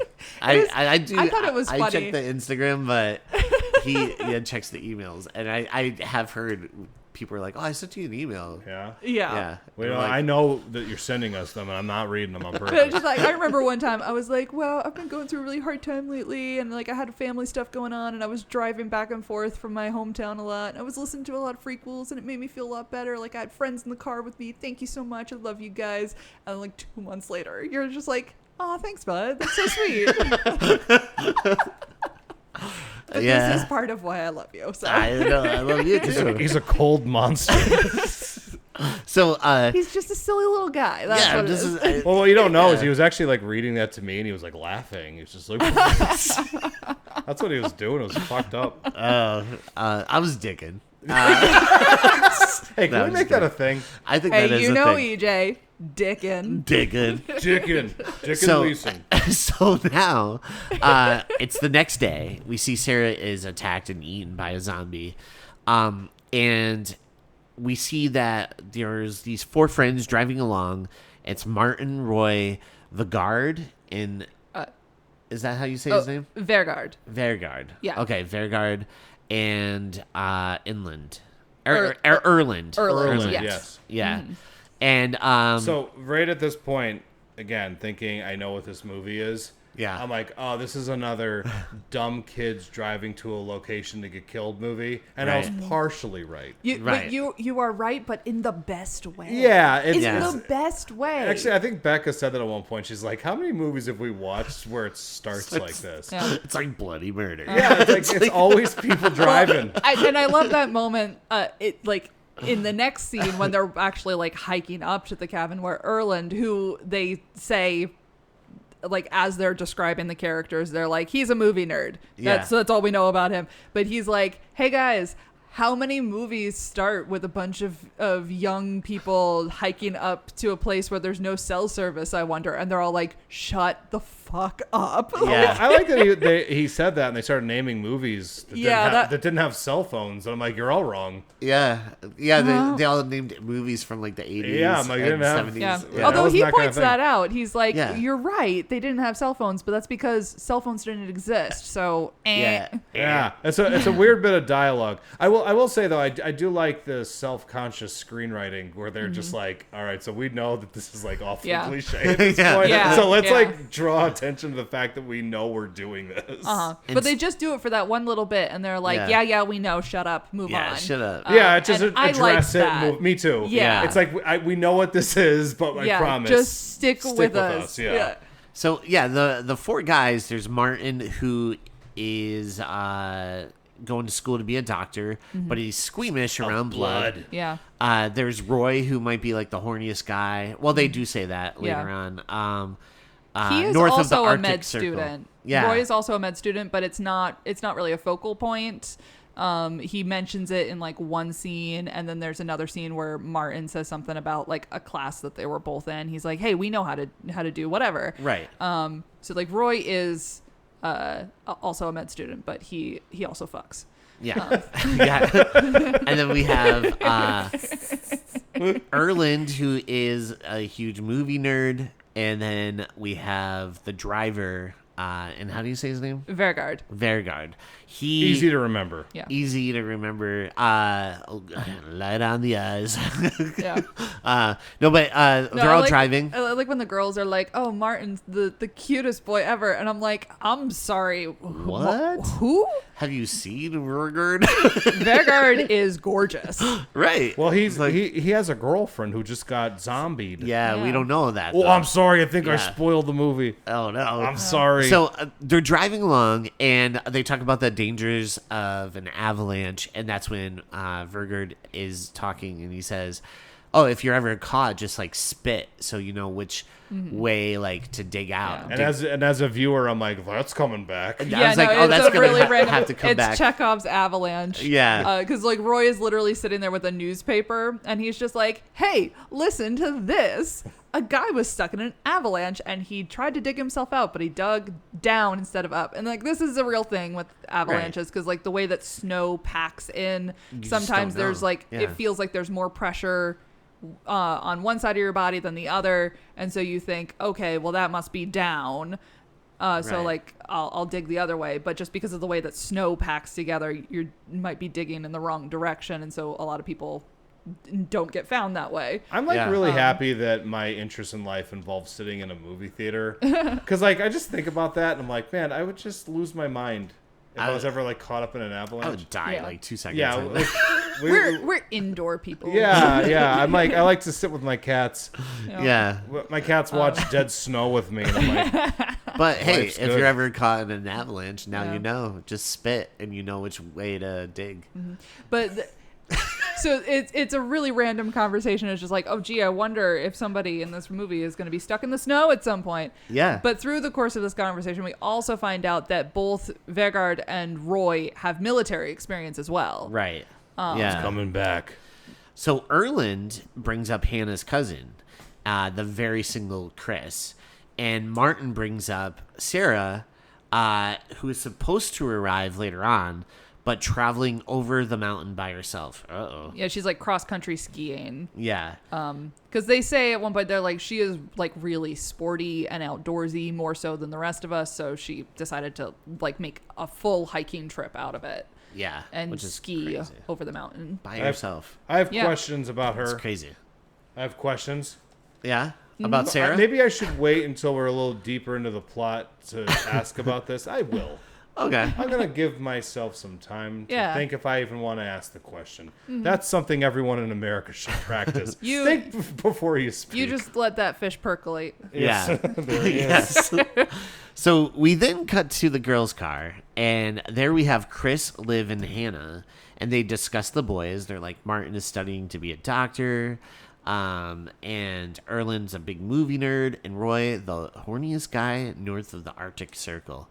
I actually like that line a lot. I thought that was really funny. yeah. I actually How come I laughed had at to that. drive separately? 'Cause- Why did all the boys get in one car and all the girls get in the other car? Well, just think of it like Popeye's Revenge, right? When they started driving. They had to split cinema up. classic. Right. I Popeye's think that's just, Hey, that movie's coming in use finally. yeah, that finally had We a actually use. can do something with it. So they all arrive, and we see, how do you say his name? Vergard? Vergard. Yeah. Basically says, follow me with your luggage. But then he hops on like a snowmobile. And there's only like one there. And I was like, what? And so he like leads the way. He's like, yeah, follow my tracks. And he just like takes off. And they all have to carry their own luggage like to the cabin. He takes most of the luggage. He puts it on the back of the they call it the snow scooter. Yeah. I think maybe it's like the next scene he says this, but Sarah owns the cabin. Right. So like the cabin that they're going to is one that he goes to a lot because it's his girlfriend's place. Yeah. So it makes sense why he would have a snowmobile. But so he takes a lot of the luggage and goes up to like set up the cabin. And I think Liv is the only one that has like a full suitcase. The rest of them might have backpacks. Yeah. But was just like- she seemed to overpack a like, bit. why didn't they have more? So you guys are going about the luggage. I was just annoyed when they brought up April Fool's Day. They said they said it was made in 1984, and I'm like, that's wrong. Yeah. That was made like 2 years later. Yeah. Assholes. I was pumped that he brought that movie up, though. I know. I was Why- like, that's cool. Yeah, in Why this- stick the date on it and not Yeah. double check? Yeah, so like in this Maybe hike in up the mountain. that country, though, it came out 2 years later. It came out in America 2 years. It was shot in the United States.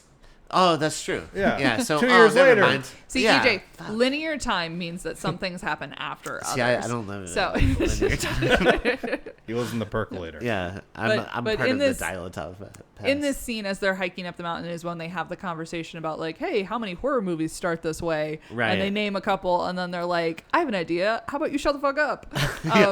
But then Chris kind of like hangs back, and she says the thing about April Fool's Day to Erland to just sort of be like, I'm a movie nerd too, and then she keeps walking, and he has this little moment where he's like, oh fuck yeah, come on, like Yeah, I I have a actually shot. liked him a lot. Yeah, I love Erland. He's so He's adorable. pretty cool. Is he the one wearing the brain dead shirt? yeah, it's Yeah, pretty he's got cool. the fun yeah. t-shirts. He's pretty cool. I liked him. Mm-hmm. So I think that's the character I would have to identify with. Mm-hmm. right, I'll just be like, I guess I'm that guy. But then like later on in the movie, I'm like, ooh, maybe I'm not that guy.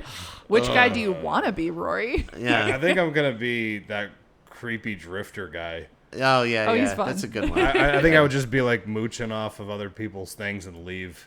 Yeah, That sums me up in one sentence. It's pretty good. It's such a yeah. weird scene. I love it. By the way, I'm gonna stop by your house and eat your food later. Yeah. Okay. I'm so sorry.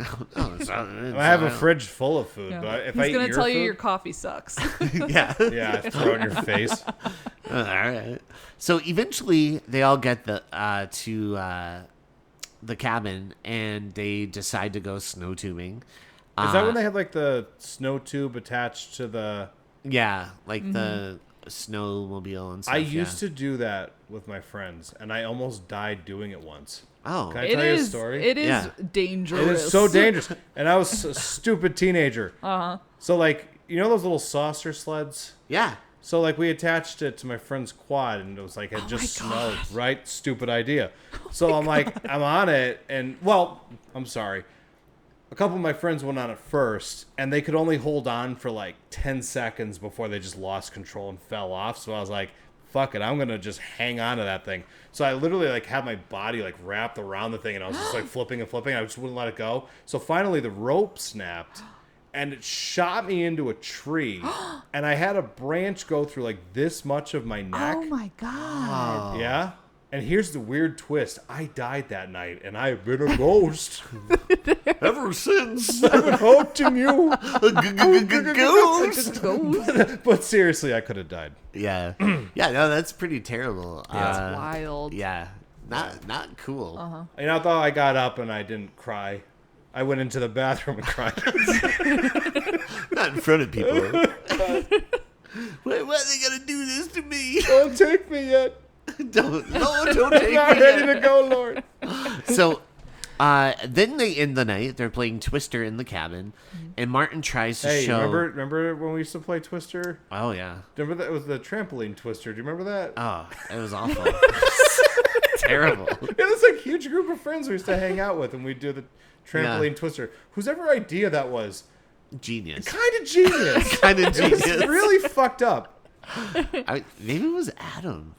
I feel like No, he generally was just peeing on pizza Yeah, boxes. he was peeing on pizza boxes.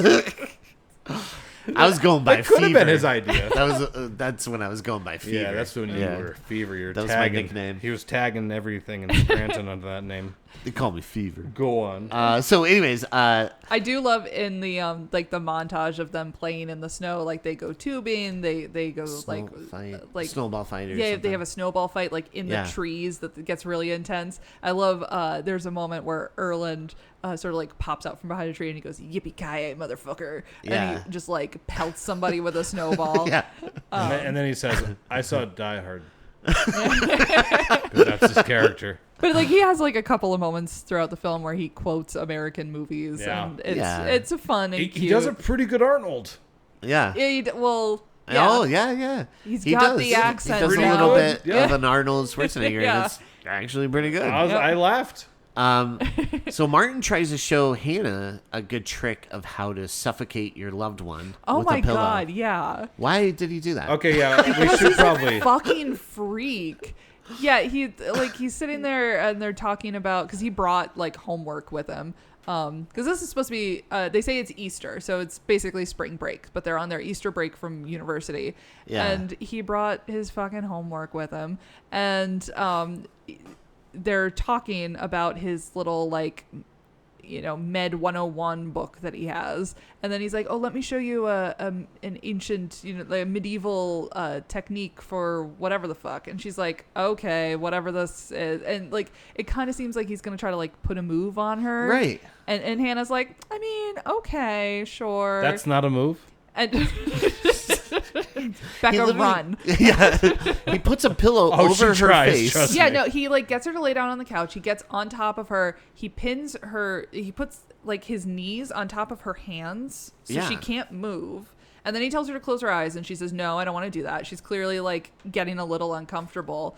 And they go back and forth a few times. Close your eyes. No, I'm not going to close my eyes. Martin, whatever this joke is, just do it. And then he takes her headband and like pulls it down over her face.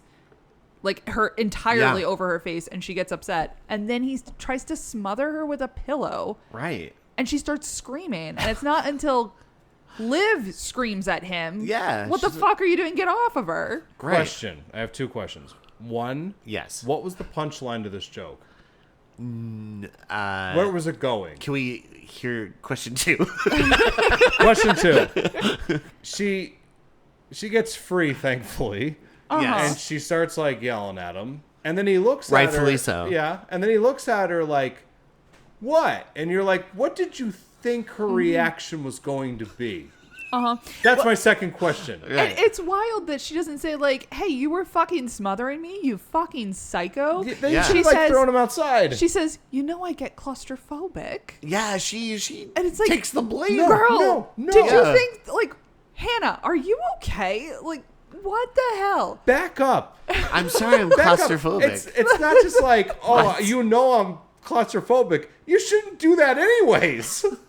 Yeah, Do you no, know what I like, mean? It's like, you can't do Yeah. that to me. I'm claustrophobic. It's like, even if you weren't claustrophobic, Anna, no one should be That's putting a fucked pillow up. over Yeah. your face. yeah. However, later on, she kills a bird, so fuck her. Fuck Hannah. I wish, I know. I wish you Oh, finished her off. we'll in that get moment. into yeah, that. Yeah, I'm like, I was fired up about that. Yeah. I knew you would. Yeah, I can't was be. just like, that fucker. Dude, I That- can't that- wait till we talk about that. If I was yeah. the editor Yeah. on this movie, I'd be like, let's just cut this out. Yeah. Because some animal enthusiasts are going to watch it someday and cover it on a stupid podcast. Yeah. Anyway, So Liv goes out to the outhouse to use the restroom out there, and she hears some weird noises in the woods, and she swears she runs back to the cabin. and some of she's those like, "I shots saw are really someone." pretty, by the way. Yeah. There's some of the lighting, and when she's like going out to the outhouse, is like, it looks great. Yeah. And so she's like, someone's out there. And when they look, I love that reveal. Like, Roy's like, nobody's out here. And then he, like, turns and you see the old man behind him. Because he's standing in the doorway, and then Yeah. just like as he goes to step in, he kind of like shifts a Reveals. little bit, like from his left foot to his right, and then you see the shadow behind him. Yeah. I is thought that a was person. such a cool It's reveal. cool. It was a Yeah. really cool shot. Yeah, there's a lot of really interesting like techniques going on in that whole little, like I'm gonna say like 20 seconds of film. Right. When she's leaving, like it's really cool behind the cabin. It looks like they just kind of like backlit everything. So Yeah. there's this like really like nice light going through the trees and stuff, and it just has like a lot of texture and stuff. moonlight Yeah, kinda it's thing. it's Yeah. really some of the, I'm telling you, some of the lighting in this, I'm like, it's pretty good. And it's Yeah. a gorgeous spot that they got. And Yeah. you know, it's just a snow cover. It's like a foot and a half of snow on this mountain. So Yeah. like, And don't, Yeah. so it is funny, like when people are running through the snow, like Sarah in the beginning. Oh, yeah. It is trying so hard to run through the snow, but it is seriously like a foot and a half. So Yeah. she's just sort of doing that flailing, Trudging. like Frankenstein's Yeah. monster walk, and it's a little bit funny. Yeah. I like But that. yeah, no, just like the way that the light reflects through the trees and off the snow, and like the nice like wood structure of the cabin and the shed and the outhouse, like it all looks really cool. It looks neat. Yeah. It's a good like winter movie to watch. Uh-huh. But I'm not saying it's it's like a cozy Christmas movie. exactly. At Easter. It's it's like, it's not like a Roger Deakins kind of thing, but it's like for like a very like low budget movie, they Yeah. made it look good in a lot of little sections. Oh, absolutely. There's a lot that they do in this movie that I'm like, wow, this the budget of this movie, and like they're just great filmmakers. What they did, Yeah. for what little they had. Sure. Yeah, because they don't do a ton with like CGI or No. effects. I Yeah. think there's practically no CGI in it. Like all of the zombies are practical and makeup, and there's Yeah. very little that they did in the way of like. Some of their practical effects were Yeah. outstanding. I was like, wow. So these kind of And movies they had some keep really- the CGI out. They had some Yeah. really talented people in like the makeup and wardrobe Yeah. department that spent like so much longer than any other part of the film in pre-production putting stuff together, so that when they started production they had like really top-notch stuff ready to go. So Yeah. everybody involved in this project did the absolute most, and it shows, and It it's definitely great. shows. Did a lot with a little. Right. Yes. Yeah. What else happens? So, so Yeah. this older guy is like a local, and he's laying out the local history that involved Colonel Herzog, who was like this Nazi fiend, according to this guy. So just a Nazi. Yeah. And just a Nazi, yeah. Leave off the fiend part. Yeah, I mean, it goes hand in hand. Well, and what he specifically is talking about is the Locals. so the type of like militia that he was talking about, it was a militia. It wasn't like troops really. So they weren't technically soldiers, but they were like a subsection of the SS that were militia that would go around and like terrorize citizens to keep the population in line. So like truly the worst of the worst of the worst of humanity. Right. And do you think that like back in the 40s, the Nazis were ever thinking like we're really not going to be remembered pretty well. good thing for this We are world. not going to be remembered very well. Yeah. Someday somebody's going to make a Nazi zombie movie about us. Yeah. Yeah. well, and We're like the good guys, right? We're doing the right thing, right?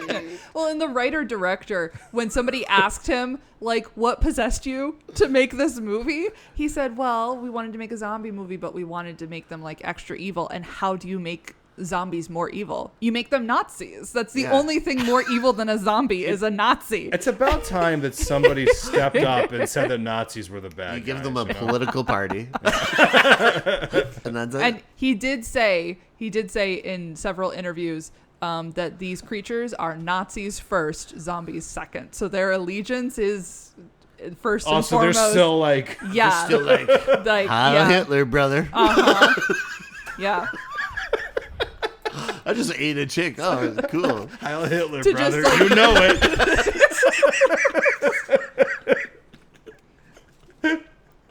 But just Anyway.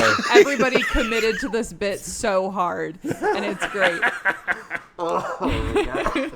So, yeah, he I- lays out, like, the local history and stuff. And The But he does lore. it in a way where and I love how calm everyone is. Like when they're like, oh my gosh, there's something outside. They're all like, oh, what's happening? And Yeah. then when he actually shows up in the door, Roy kind of like turns around because he's like, what is everybody looking at?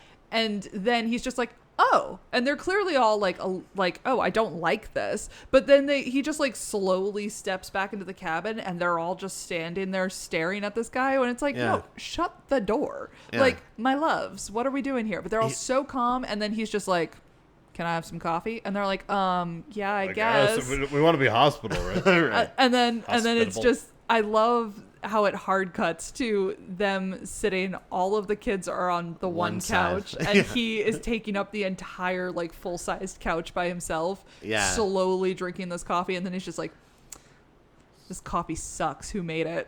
Yeah. Starbucks. So he's kind of like the And- crazy Ralph. No, in dude, I this. was going Yeah. to say he had like But a he's Quint moment from But Jaws. I was like, but he wanted like a Quint moment from Jaws.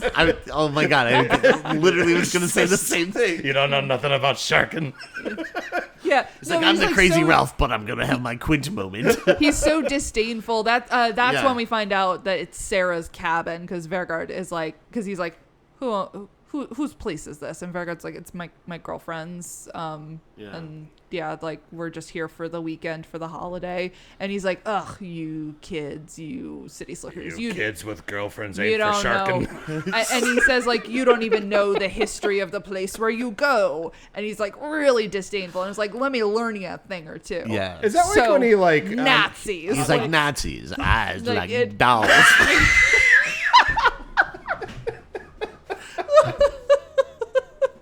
One by one, they Boom. took us.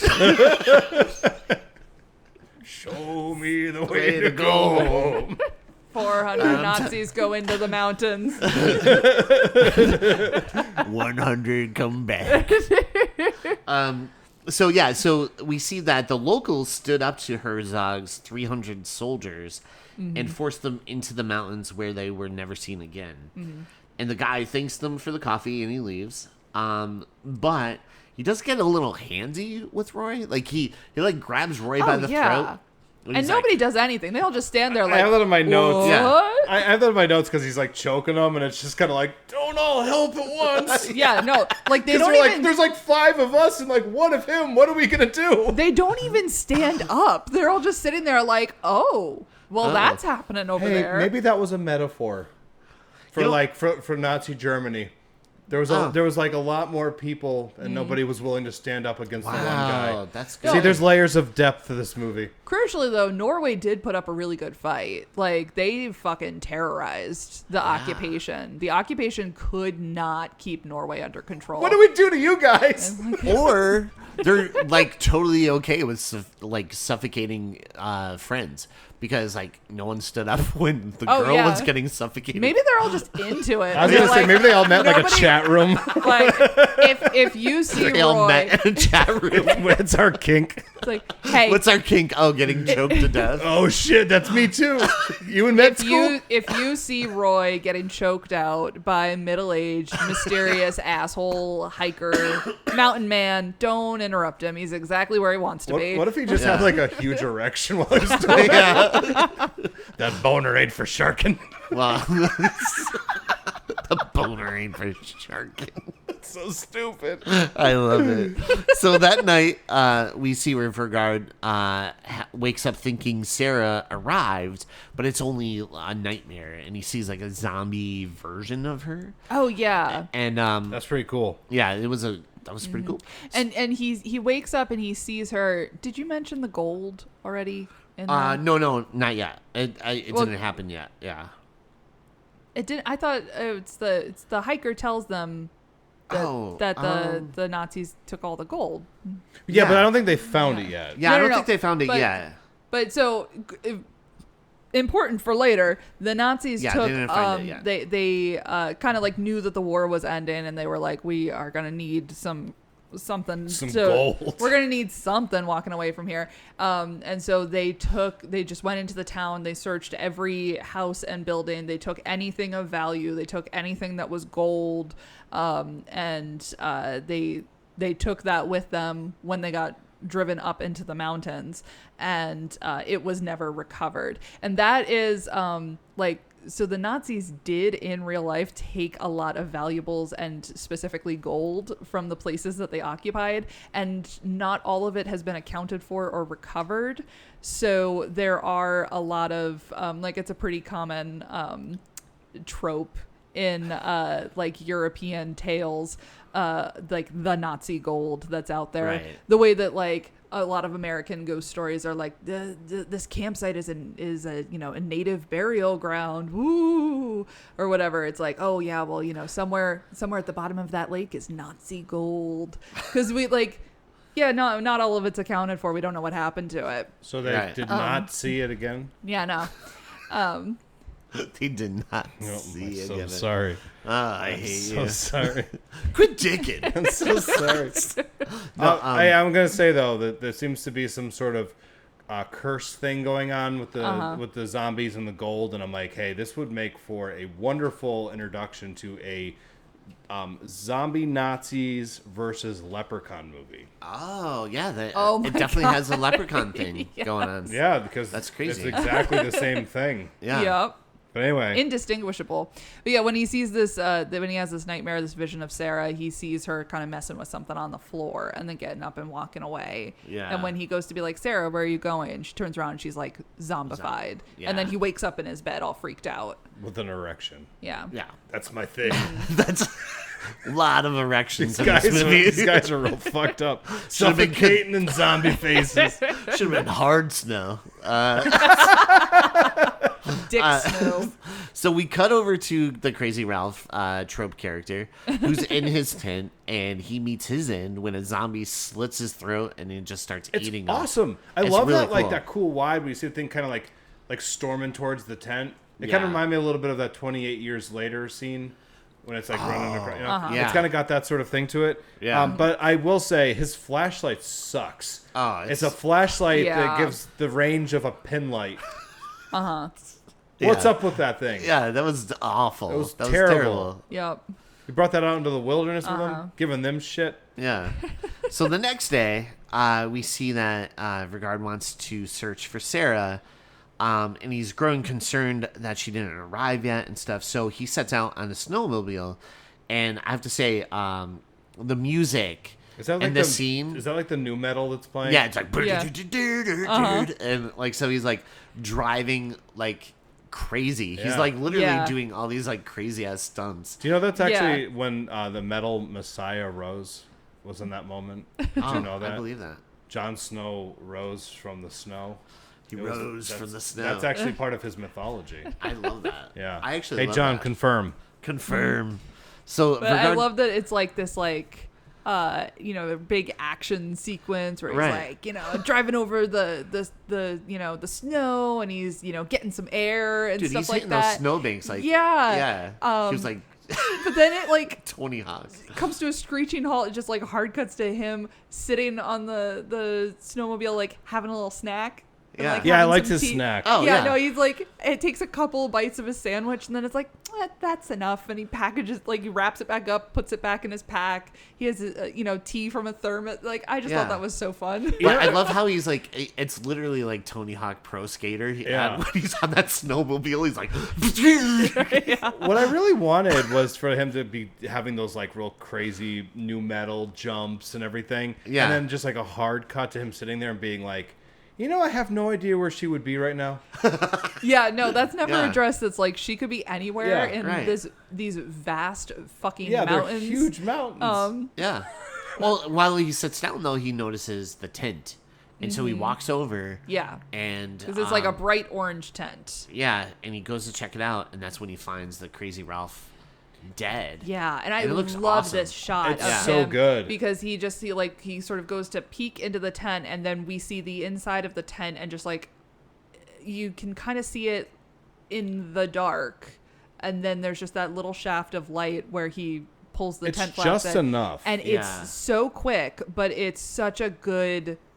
Reveal. It's just Yeah. such a good reveal, and then he jumps back and is like, "Oh, what the fuck was that?" And And- like he looks great too. Terrorized. Like Yeah, yeah. no. Like He- whatever yeah. he saw was the most horrifying thing in the world. 'Cause Yeah. he Uh-huh. looks like, Yeah. And like even the he's- effects that they used for the crazy Ralph, like he looks like a frozen. Yeah, dead because he body. was Yeah. exposed all night, and so he's frozen. Yeah. And he's like kind of purplish, but his eyes pop so much because his Yeah. eyes are so white. Yeah. But then his skin is like purple from Yeah. being dead and frozen.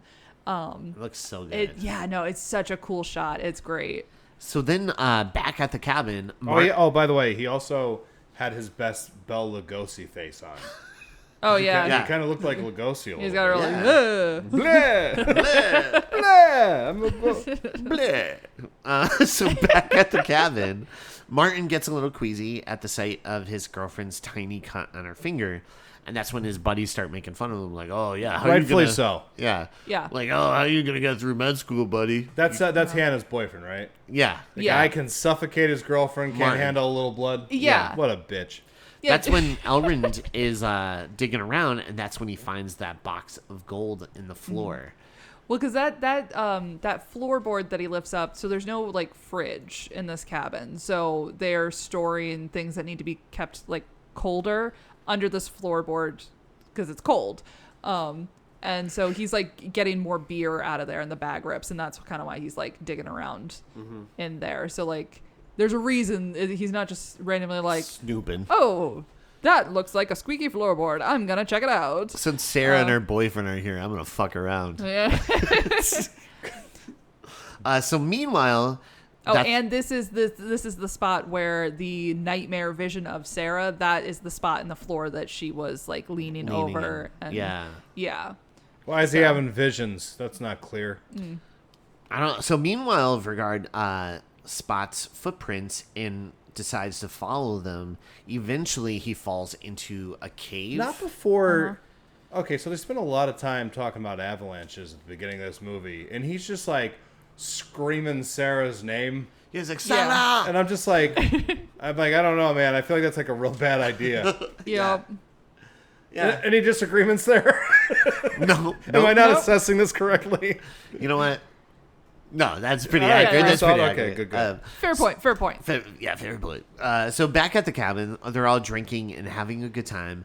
Erland heads to the outhouse and he drops the gold coin and a deuce. Yeah. But Yeah, he's like, I'm gonna take a shit. yeah. And then I think it's Roy goes, name it after me, as he Yeah. And then he breaks out a good Arnold. Oh yeah, that is what he goes. He Yeah. says, He I'll be says back. something. He's like, blah, blah, blah, blah.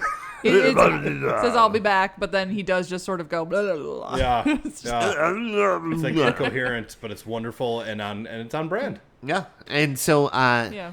that's when Chris slips out of the party and she meets Erland in the outhouse Pumping the brakes for 1 second. to boing. Yes. Yes. So, we have talked about a lot of horror movies. We over 100 at this point. And we've talked about some pretty gross stuff. I can't think of a better place to do the deed. This is the most disgusting thing I've seen in a movie in so long. I'm I sure was it so smells excited to great. talk about this scene with you guys because I'm like, I know they're gonna I'm have sure a it hard smells time great. with it. Like he literally just dropped it. Yeah. There's that. There's the fact that she like sticks his, obviously it's like his wiping hand. Yeah. Sticks it deep into her mouth and I'm like, Yeah. Yeah, you because just- he tries to stop her too. He's like, "Oh no, no, no, no, no!" Yeah. And then she does it, and he's like, "Oh, Okay. yeah, he rolls with it, but I mean, like, I think that if we were to make a Mount Rushmore of disgusting scenes in horror movies, this is the George Washington, Yeah. Yeah. right? I mean, it's disgusting. It is like just Because something. his pants are still down from taking a douche. Yep. Right? And then he, like, she climbs on top of him and Yep. bangs him. uh-huh." And that's in this movie. That's Yep, in this that movie. happens, and it's not like she like. Yep, that happens. She puts his fingers in her mouth. She Yeah. takes her shirt off. They Wiping hands. start. Ugh. And then they like cut back to everybody in the cabin, you know, Right. having a good time. But then they keep cutting back to the outhouse a few times. Like it's not over. It's like intercut with the scene. Yeah. It's really, and it's Not it is great. ridiculous. Yeah, it's because ridiculous. Erland is like clearly torn between like, well, This is gross. like this is and- kind of gross. I don't like this, but like I do like this girl, and I like this. Right. We're gonna have conversations Yeah. about some stuff at some point. And Right. he just keeps But why saying ruin the things moment? like he's like, oh, okay, oh wow, and I think it should have been more like, okay, oh god, God. I mean, And maybe, no. Chris is just having a fun time. yeah. Yeah, see, like that chat room where they all met. They Yeah. all started Yep. talking about their weird ass kinks, and everybody was like, "Yeah, she's probably the grossest." I mean, somehow she's like worse than the suffocator. Yeah. Yeah. Can that it's be his pretty name? gross. Yeah, this is Martin the Martin Discuffed. Yeah.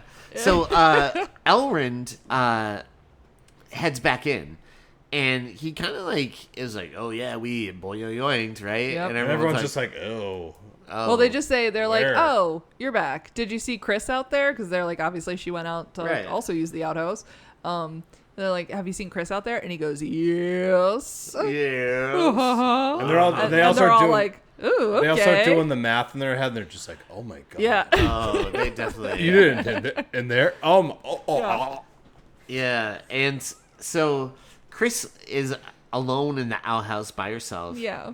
And poor Chris, she gets attacked by a zombie, but first she like falls into like the like outhouse, and she's like covered. She seems And- to be pulled in because like the Yeah. whole seat breaks and she like falls in, and I thought in it my just notes broke I and just she, have like- not the clevis, like she falls into Yeah. the pit, but it's because the whole seat is like broken. She's very clearly pulled in. And She gotcha. definitely did not see that coming. Oh shit!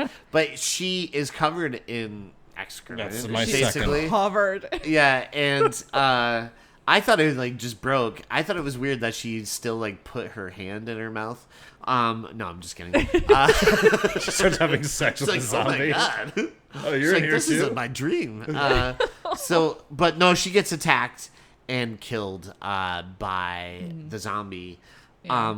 But they do hear her, like she manages to They hear claw her her way scream. out, and then she's Yeah. trying to walk back to the cabin, and she is struggling, because of the snow, but also we see that she has a pretty serious like abdominal wound that she's covering with her hands, so we don't see exactly what it is, but she's gushing blood and she's screaming for help. Right. They ruined her "Boys Are Dumb" t-shirt. Oh, yep.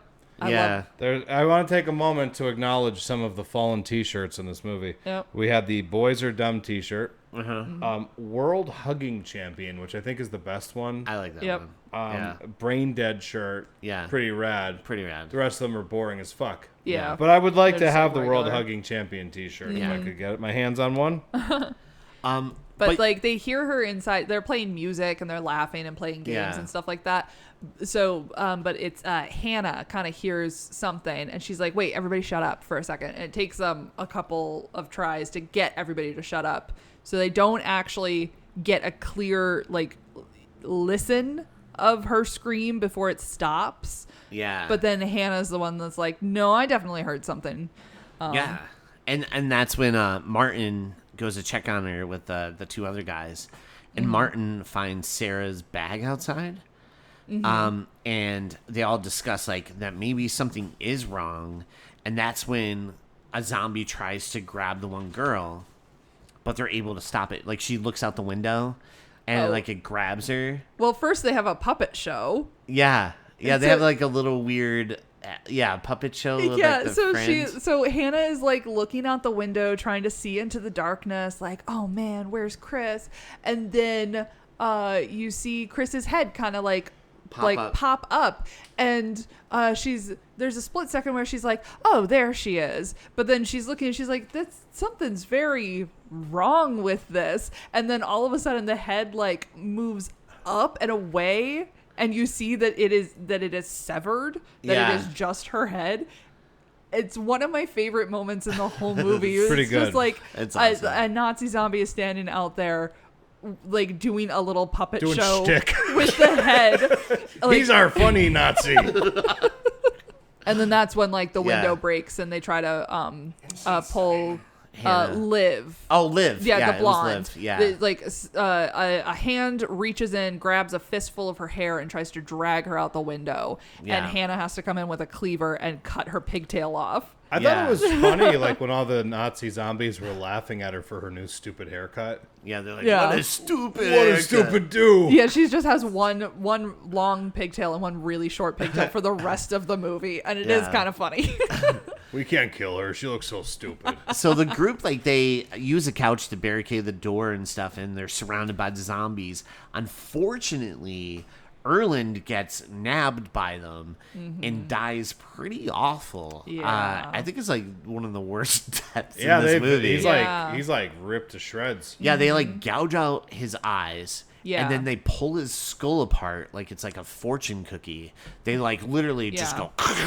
Or and, like, it looks like if you've ever seen those videos of people putting a rubber band around a watermelon. oh yeah. You know, where they put like I was gonna say, or like a nut. Yeah, like it's just 100 rubber bands around a watermelon, and then eventually one of them, like the tension is so much, it just makes the whole thing pop open. Yeah. That's what it looked like. I thought it was cool because like his brain falls out. Yeah, his And then brain dead. Oh, you son of a bitch! You son of a bitch! I was setting it up. Oh, fuck it. Oh, Go for it. No, it's Cut okay. me, You got cut it. me. You got there before I did. It's a good joke. But like that was a practical effect because they do almost entirely practical effects in this movie, and they use it effectively. It's such a quick shot, but it's so effective because you see it happen and then it immediately cuts away. Yeah. So like you don't have time to see anything that might be, unrealistic about it. It just happens so quick before you can even really process what you saw. They're on to the next thing. Yeah. I will say so though, well done with Erland when he gets ripped apart. It's actually the second grossest thing that happened to him in the last 15 minutes. Yeah. What a rough 20 minutes for that guy. So meanwhile, we cut over to Regard, who's waking up. I like how you just like plowed through that name. It's like I'm not entirely sure of the pronunciation yet. The B-Man. From the other guy, waking up V. from his fall. Yeah, we'll call him Big V from now Big on. V. And he finds a way out. At the cabin, the group is trying to figure out a plan to get out of there, and 2 of them will raise a distraction while the others make a run to the car. So Martin and Roy create the distraction so Hannah and what's her name? Liv can slip away to safety. I love that they are all still completely covered in blood. Yeah. That like you can almost understand when it cuts to them and they're like huddled in a corner together away from any windows. And it's like, okay, yeah, maybe you couldn't go get a towel or something because you spent the whole night in this corner, like in like tornado drill safety mode away from all the windows. But then they put together this plan, and the boys are clearly not jazzed about being the ones to go out and be zombie bait. Right. Well, to add onto what you were just saying, though, about them being covered in blood still, we do know that this group is into some weird shit. Yes. So this might be another kink. They might like it. Yeah. But then when we see them outside, like, all right, we're gonna do the plan. They are still absolutely drenched in blood. Like they went and got dressed. They put on all of their like snow gear again, and did not wash their faces or hands at all. Right. They are all still completely covered in blood. Hey, you know though, if you're going off the Walking Dead logic, that's actually a way to get around zombies. Yeah. That's true. But although he wasn't a zombie, so I guess it doesn't work. No. He'd be like a useless zombie, wouldn't if he came back? Yeah. He would just be like laying on the ground like Well, and this movie really plays with the idea of zombies. So like they say zombies in the film, and all of the filmmakers involved with this said they are zombies. It's a Nazi zombie movie.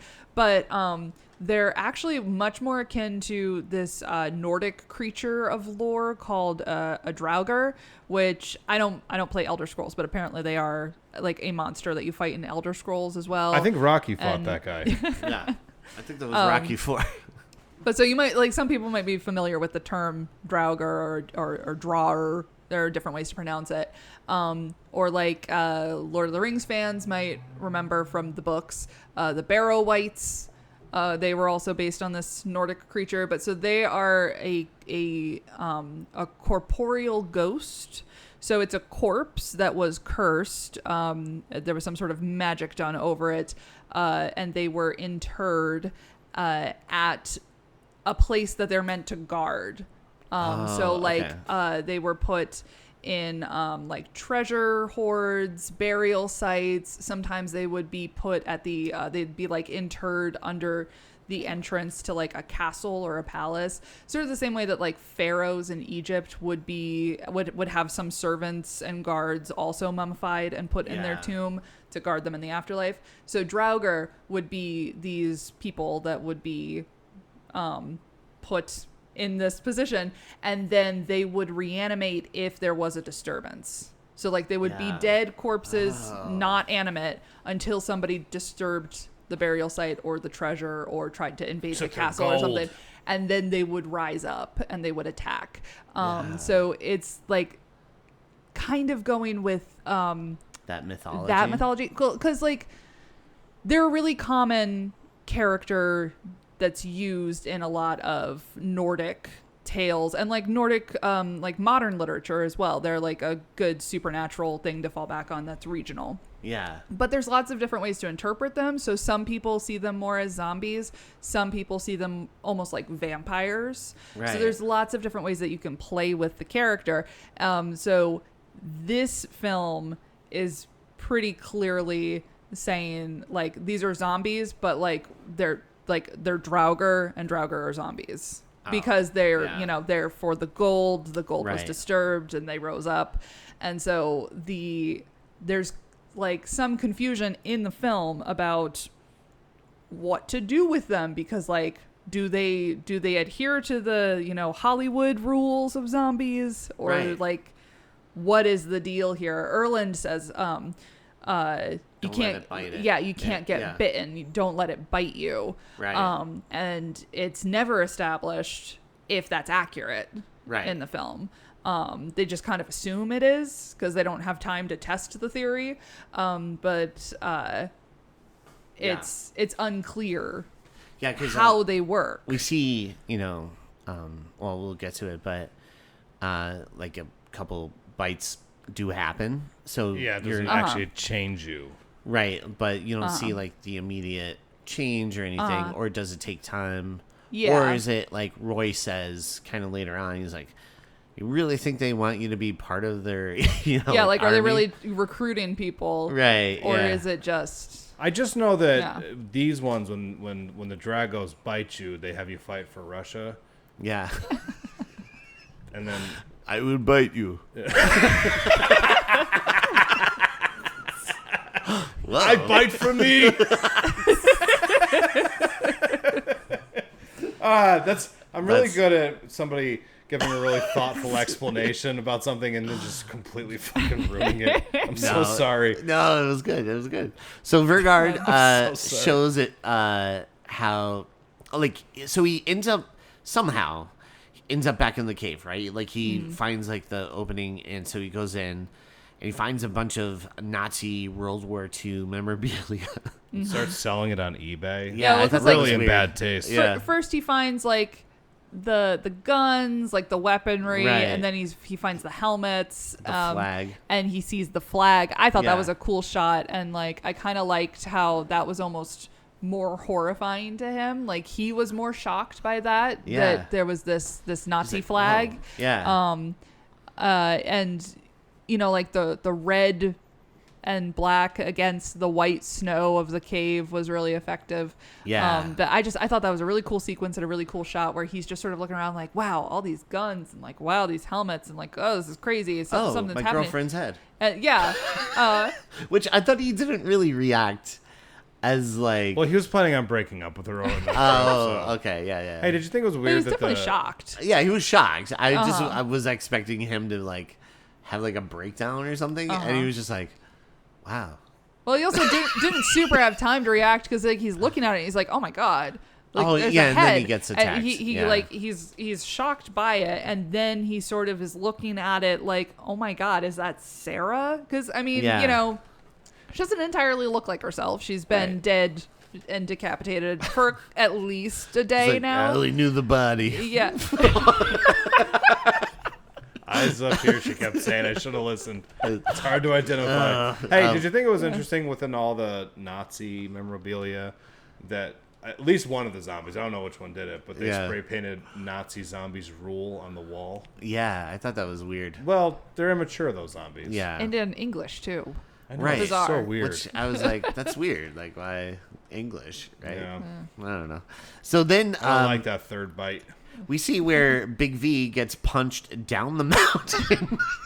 I love the shot of like so yeah, like he sees Sarah's head, he starts to freak out a little bit. He's like, Right. it's Sarah, and then something comes out of the shadows. He gets attacked, but then it cuts to like outside the cave, so you just see snow and sky, and he gets fucking launched out of this cave. He Like gets like punched. he gets and so It's a much air. really funny cut.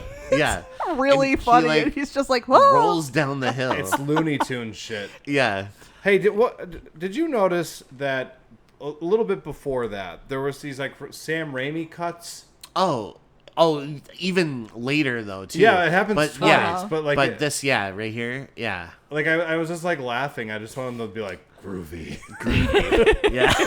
I don't know why. There's like a real affection for Evil Dead in this movie. Oh, 100%. But yeah, he ends up fighting this Nazi zombie, and as soon as he Sounds kills so stupid. the one, that's when another one pops out, and he starts fighting that. Meanwhile, Hannah and Liv are shown, and they're deciding to split up. Hannah's like, we should split up. It's probably for the best. They can't chase us both.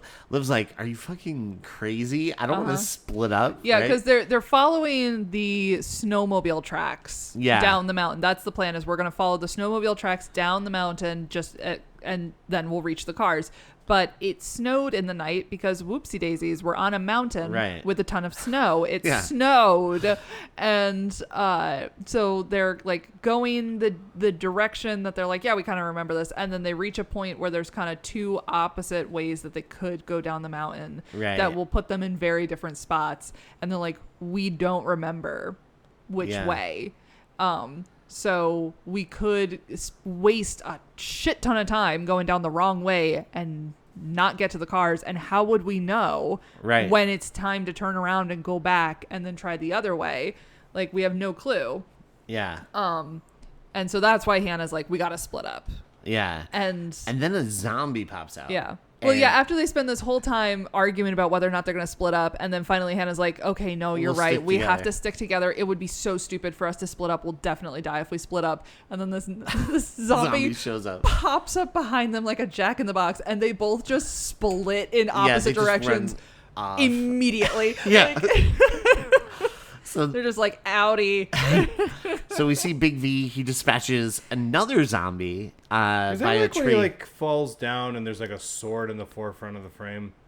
Oh yeah, he stabs that one zombie in the stomach. Yeah, that's a real cool shot. Mm-hmm. It reminds me of like there's like a shot in Lord of the Rings like that with the ring in the forefront. Yeah. Mm-hmm. That kind of thing to it. Yeah, which makes sense because I also got a little bit of Dead Alive thing in some of this, which I think there's a little bit of love for Peter Jackson and Sam Raimi in this movie. 100, yeah, definitely. And so he ends up fighting and killing that one zombie, but the one he thought was dead rises up again and tackles him, and they almost fall off the cliff, but they hang on to the intestines of the one zombie attached to the tree that like they're literally hanging off the edge. And then we cut back over to Liv and Hannah, who run off in different directions, and Liv gets knocked out.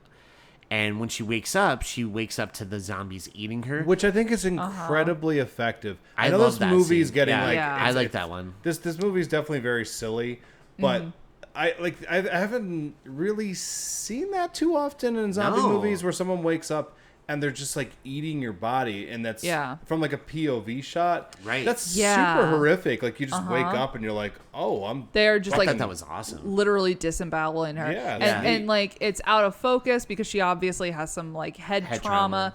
But so like it's a lot of like stuff shifting in and out of focus in different parts of the frame. Like you can just kind of see shapes and colors, but you do see where they're sort of like taking her intestines out. Yeah. Like salt and pepper on it. Like a rope of sausage. But so you just see the red and the dripping, and like the blood in this movie is all very like viscous. Mm-hmm. It's really interesting. Yeah. On screen, it's really like thick, and like you can see it's not fully liquid. Like there's like little lumps of things in it. Yeah. Like there's bits of flesh and tissue and plasma and whatever in it. Like it's really interesting visually, and I think it's really effective. And I like how quick this scene with Liv is. They don't forgive me, they don't make a meal out of it. Well, they do. I liked when he pulled out some mustard. He's like, this is real good. Pardon me, do you have any Grey Poupon? Could you pass me a hunk of gallbladder? Yeah, man. And then she grabs their cool ass grenade. Yeah. Oh yeah, stick grenade. She swipes it off one of the Nazis, and she pulls the pin. Why did I leave that out in the open? And that's when we see she pulls the pin, and Hannah from afar sees the explosion. Yeah. And we're drifting slowly into fuck Hannah. Yeah. No. Oh yeah. So. Oh yeah.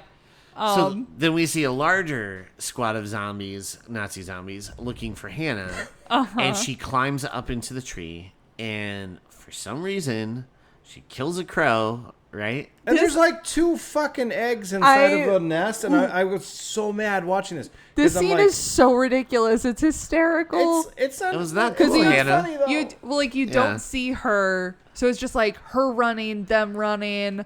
Like somebody tries to grab at her, she runs. So it's like just a chase sequence. We don't actually see her climb the tree. We just see the Nazis kind of looking around, like where'd she go? And then we see her up in the tree looking down at them. Very Looney Tunes. Right. Yeah, real Looney Tunes shit. And then like the above shot of them looking around. I wanted to hear them like talking about shit. Yeah. Like, you know, like in the Stormtroopers in the original Star Wars when they're talking about the new speeders and stuff. Yeah. Yeah. Like, I wanted to just hear like zombie Nazi small talk. Yeah. Like, what do they talk about? Yeah. But I wonder if people still think we're cool. No, so they walk away, and we hear this, crow cawing, but it's just part of like the noisescape. Like there's, you hear wind, you hear birds, stuff like that. Like it's not significant. It's not like it's gonna affect anything. But then she climbs up a little bit further, finds this nest, which I'm like, it is so early in the season. There would not be eggs yet. And also there is 1.5 feet of snow on the ground. There would not be eggs here. This is ridiculous. Oh, that's not the problem in this scene. But then you hear this crow get like closer, louder, more insistent. So at first I'm like, oh, this is really funny because you don't see the bird, you just see it like you hear it and you see like its wing. You just see some feathers and like I was a like beak laughing. I'm like, oh, that's really funny. From And she's behind like, the trunk. shut up. I'm like, it's a bird. Like it's fine. Like just let it be. Why are you yelling at it? And then when she grabs it and starts beating it against the tree, I went, oh, fuck you. So you hear its bones crack. So she like grabs this bird with one hand, kills it, and then is standing there holding this dead bird, presumably.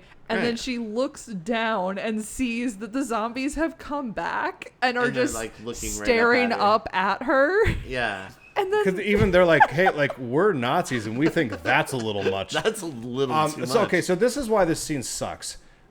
There's a real funny way to do this scene, which is basically just the bird shows up and she's just batting away at it, right? Right. Like that's what I thought. Leave that was it off happening. there. Yeah. So when it's like, it's just a very mean-spirited thing. She's like beating the bird off of the tree, and then right in the forefront of the fucking frame is a nest with these little eggs in it. Whether or not it's the right time of year, that's fine. It's just the idea that like, oh, those things are going to be born and they're probably just going to fucking die.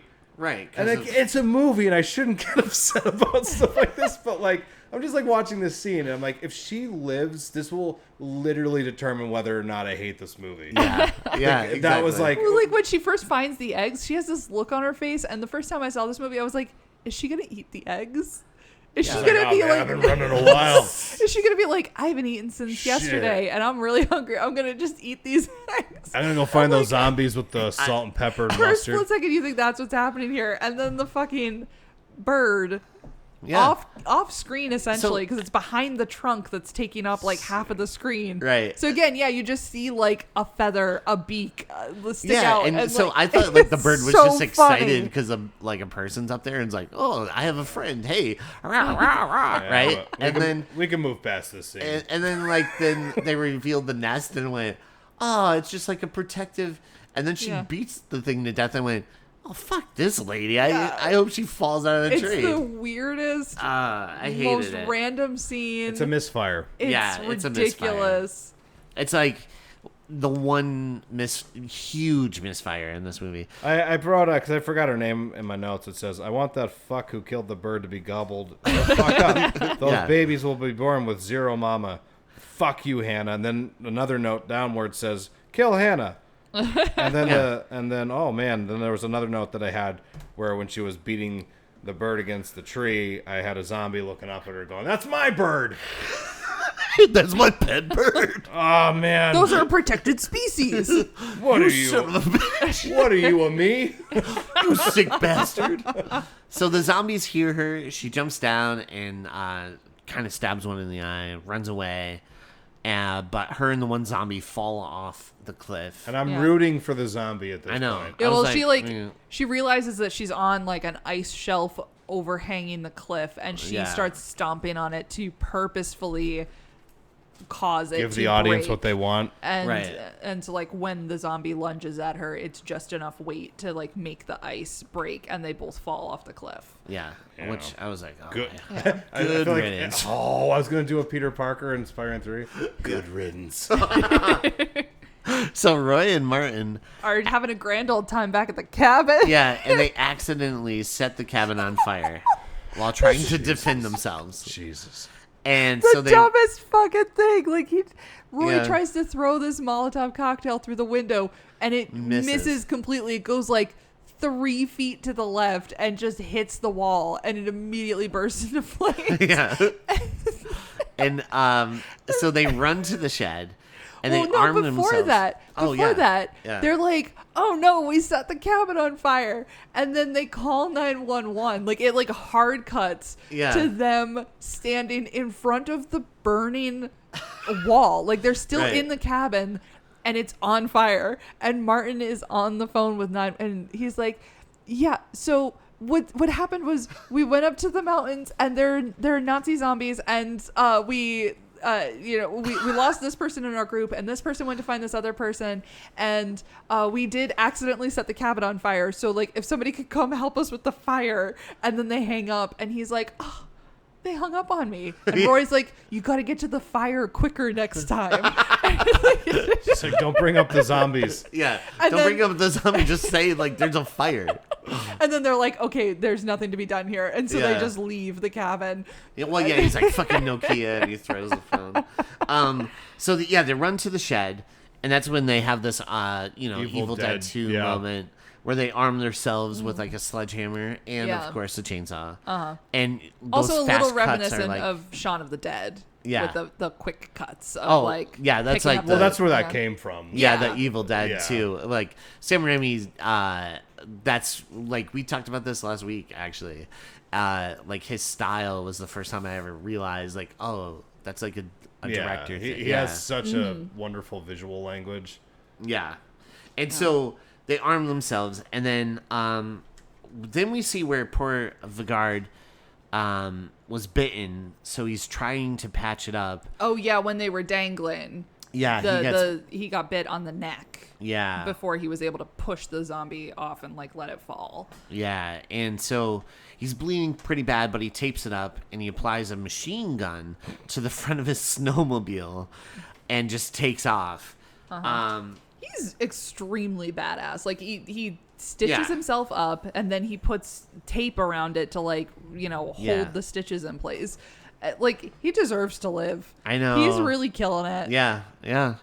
And so Hannah wakes up from her fall. Damn it. Boo. Yeah, not a fan. And then we come back to Martin. Not a fan of. Not a fan of Hannah. But she's buried in the snow because this caused a minor avalanche, I guess. So she's buried in the snow, and I actually really liked this shot because the way that it's positioned, she's it looks like she's on her back, and so her face is pointing like up in the shot, but she's crying. Yeah. And you see like tears and snot sort of dripping off the edge of her nose. Yeah. And you realize that she is upside down because of the way that it's falling. So like, she doesn't do the spit thing that they talked about at the beginning of like, oh, that's how you can tell where gravity is pointing as you spit, and then okay, that's down, dig the other way. So she doesn't specifically do that. But we, the audience, know, like, because that is dripping down, okay, she's upside down. But like, as that becomes more obvious, like as there's more tears and snot dripping off of her nose, then the shot starts to rotate. It's a little dizzying, but it's really interesting visually. It's really a cool shot. It is, and then it puts her in the proper orientation, and then she starts to dig herself out. Yeah. I really like that shot. I think it's really cool. I do too. I thought it was awesome. Yeah, so then we cut over to Martin and Roy, who fight a herd of zombies, which is fun. All the ass. And when another herd shows up, that's when Vigard arrives and guns them all down. Oh yeah, I love the Rambo. music in this scene too. Yes, it is so fun. And but unfortunately, Vigard gets stabbed to death, and not just because he got too caught up in cute banter. Yeah, he was like, "How's everyone doing?" Yeah, they're all like quipping and shit. Yeah, that's what happens. You gotta keep your eye on the prize. But he gets stabbed. It sucks that like Rory and Martin have this cool thing where they're like, yeah, we're gonna go like beat up the zombies and be badass, but they're like really not doing like much. They're making a respectable showing, but it's like, okay, they are gonna get overwhelmed very quickly, and then Vigard comes out of nowhere fucking Rambos their asses, and he's doing crazy shit. Like he puts he grabs the one, like after he guns down a bunch, he grabs one and like shoves it under the snowmobile, and then uses the back tread of the snowmobile to just pulverize its head. He takes another one and he like shoves it into the front, and like so he's like going absolute ham on these dudes, and then turns around and is like, "Hey guys," and Martin goes, "Where the fuck have you been?" yeah. He's like, "I was a little busy." And he's like, "Sarah's dead," and they're like, "Well, yeah, pretty much everyone else is dead too." And then that's when he gets stabbed, but it's like Julius Caesar, like literally, like he gets stabbed by all the zombies all at once, like in the back. It almost like, looks like it's almost like, I mean, obviously from like a filmmaking standpoint, it's all awesome choreography, but it looks like the zombies were like, okay, here's how we're going to do this. Like, you and I are going to come in from the side at the same time, and we're all going to grab a limb, and then we're going to look at the other two, and then we're going to do this little, like, shimmy thing. Like, it looks like the zombies choreographed it, because it is so coordinated and symmetrical and, like, smooth. The timing's great. It's really funny to watch. But then you're sitting there going, like, no, he's the best one. Like he deserves to live more than anybody else. He was like the best character in this movie, and then you're like, oh, he gets stabbed, and they all like pull their daggers out at the same time. Yes. And then they lift him up into the air, and they literally rip off all his limbs. So he's just a torso. Like it's just like a torso left. Headless torso. Yeah. Clearly a mannequin. And I'm like, why would they do it to this character? It looks rad, though. It does look really fun. It looked awesome, yeah. So Martin and Roy fight more. In a fit of rage, Martin is just stabbing everything around him. And he ends up stabbing Hannah with a hatchet. You know why that happened? Which, no loss there. There's actually, do you know why that happened? There was a deleted scene where the bird's family actually paid him to take her out. They're like, hey, Martin, can you do us a favor? Do us a solid. He's like, wait, what did she do? But make it look like an accident. Yeah. Make it look like she took her own life. She just hatchets her own neck. But it's wild that in this, like, before he switches to, like, knives and the hatchet, Martin has this gun, and he has, like, suddenly just a fucking dead eye, like, just picking him off. Headshot, and it's like, what the fuck? Where did this come from? Weren't they in the Marines or something like that? He wasn't. He wasn't. Oh, okay, well, they gave it to the wrong character then. I know. Yeah. You gave it to the wrong character, guys. Roy is absolutely ex-military, right? fucking zero help in this scene. Well, like, so, like, Roy and Regard were the ones with military experience, which they said that's how they knew about the avalanches, because that was part of their training. What's the movie fan's name? Erland. Erland. So when he was getting ripped apart, do you think it was a missed opportunity that he didn't say zombies or Nazis? I hate those guys. Oh, man. Because he's like, yeah. that would have been a good thing. Damn. Yeah. I almost said zombies. I hate these guys. The whole reference fell apart. Nazis. But that would have been a good reference for him to go That would have out been on. so good. Yeah. So like when Regard is stabbed, they both just stand there like absolute dorks, just watching, just slack-jawed, like, no. And then Martin finally wakes up and kicks back into gear, and Roy is just standing there like, good shot, man. Yeah. But that's when Herzog shows up with another squad of zombies, and Martin kills a bunch, but he gets bitten on the arm by one, and so he decides to amputate his arm, and it looks awesome. And so he decides to do that to stop the infection. He does it with a chainsaw. And he does it with a chainsaw. While Roy stands there and watches. Like, dude. And so, like, the logic, he just used that chainsaw to cut up all these zombies. And then he's like, oh, I better stop this, like, infection. And uses, like, the dirty chainsaw on his own arm. And I'm like, I don't think that's going to help. And you're supposed to attach it to your arm too, dumbass. Yeah. Yeah. Come on, that's standard. And then he cauterizes the wound. Oh yeah, which is awesome. But like he does it all himself while Roy stands there and watches, and it's just like, I don't know if this is a good idea, Martin. Yeah. And I love the shot after he's cauterized the wound. He's just standing there, and it does not look like the skin does not look burnt. Right. And also his sleeve is not burnt at all, and it's actually like a really clean cut of the sleeve that he just put a chainsaw through. Yeah. Like it should have been like it was shredded. really weird. It was funny. And then he's just like, oh man, I'm glad that I did that. Like, I'm glad that I cut off the infected bite. So like, fee you. Yeah, but then poor Martin gets his ween bitten by a crotch biting zombie. A zombie pops up in front of him again, like a jack-in-the-box, and just face plants on his crotch. fucking dick and bites it. I was like, this little crotch biting zombie. And then he considers to cut it off, and Roy's like, hey, man, we don't have time for that. At that Let point, me think about this one. die. Like, it's so great that they like just look at each other like, oh no. Oh, that's not good. So Herzog makes the call, and all the zombies, he's like, rise. And we see all these zombies rise up. And Martin and Roy decide to just make a run for it. Which is like a funny visual gag of him like running over the hill, and then you just see like hundreds of them running. You know what I thought of? Yeah. Immediately when I saw that shot? No, I thought of your character when we were playing D&D. Oh, sure. And you set off a trap, and you just ran back, and all these like creatures were following you. Yeah. And you're like, run!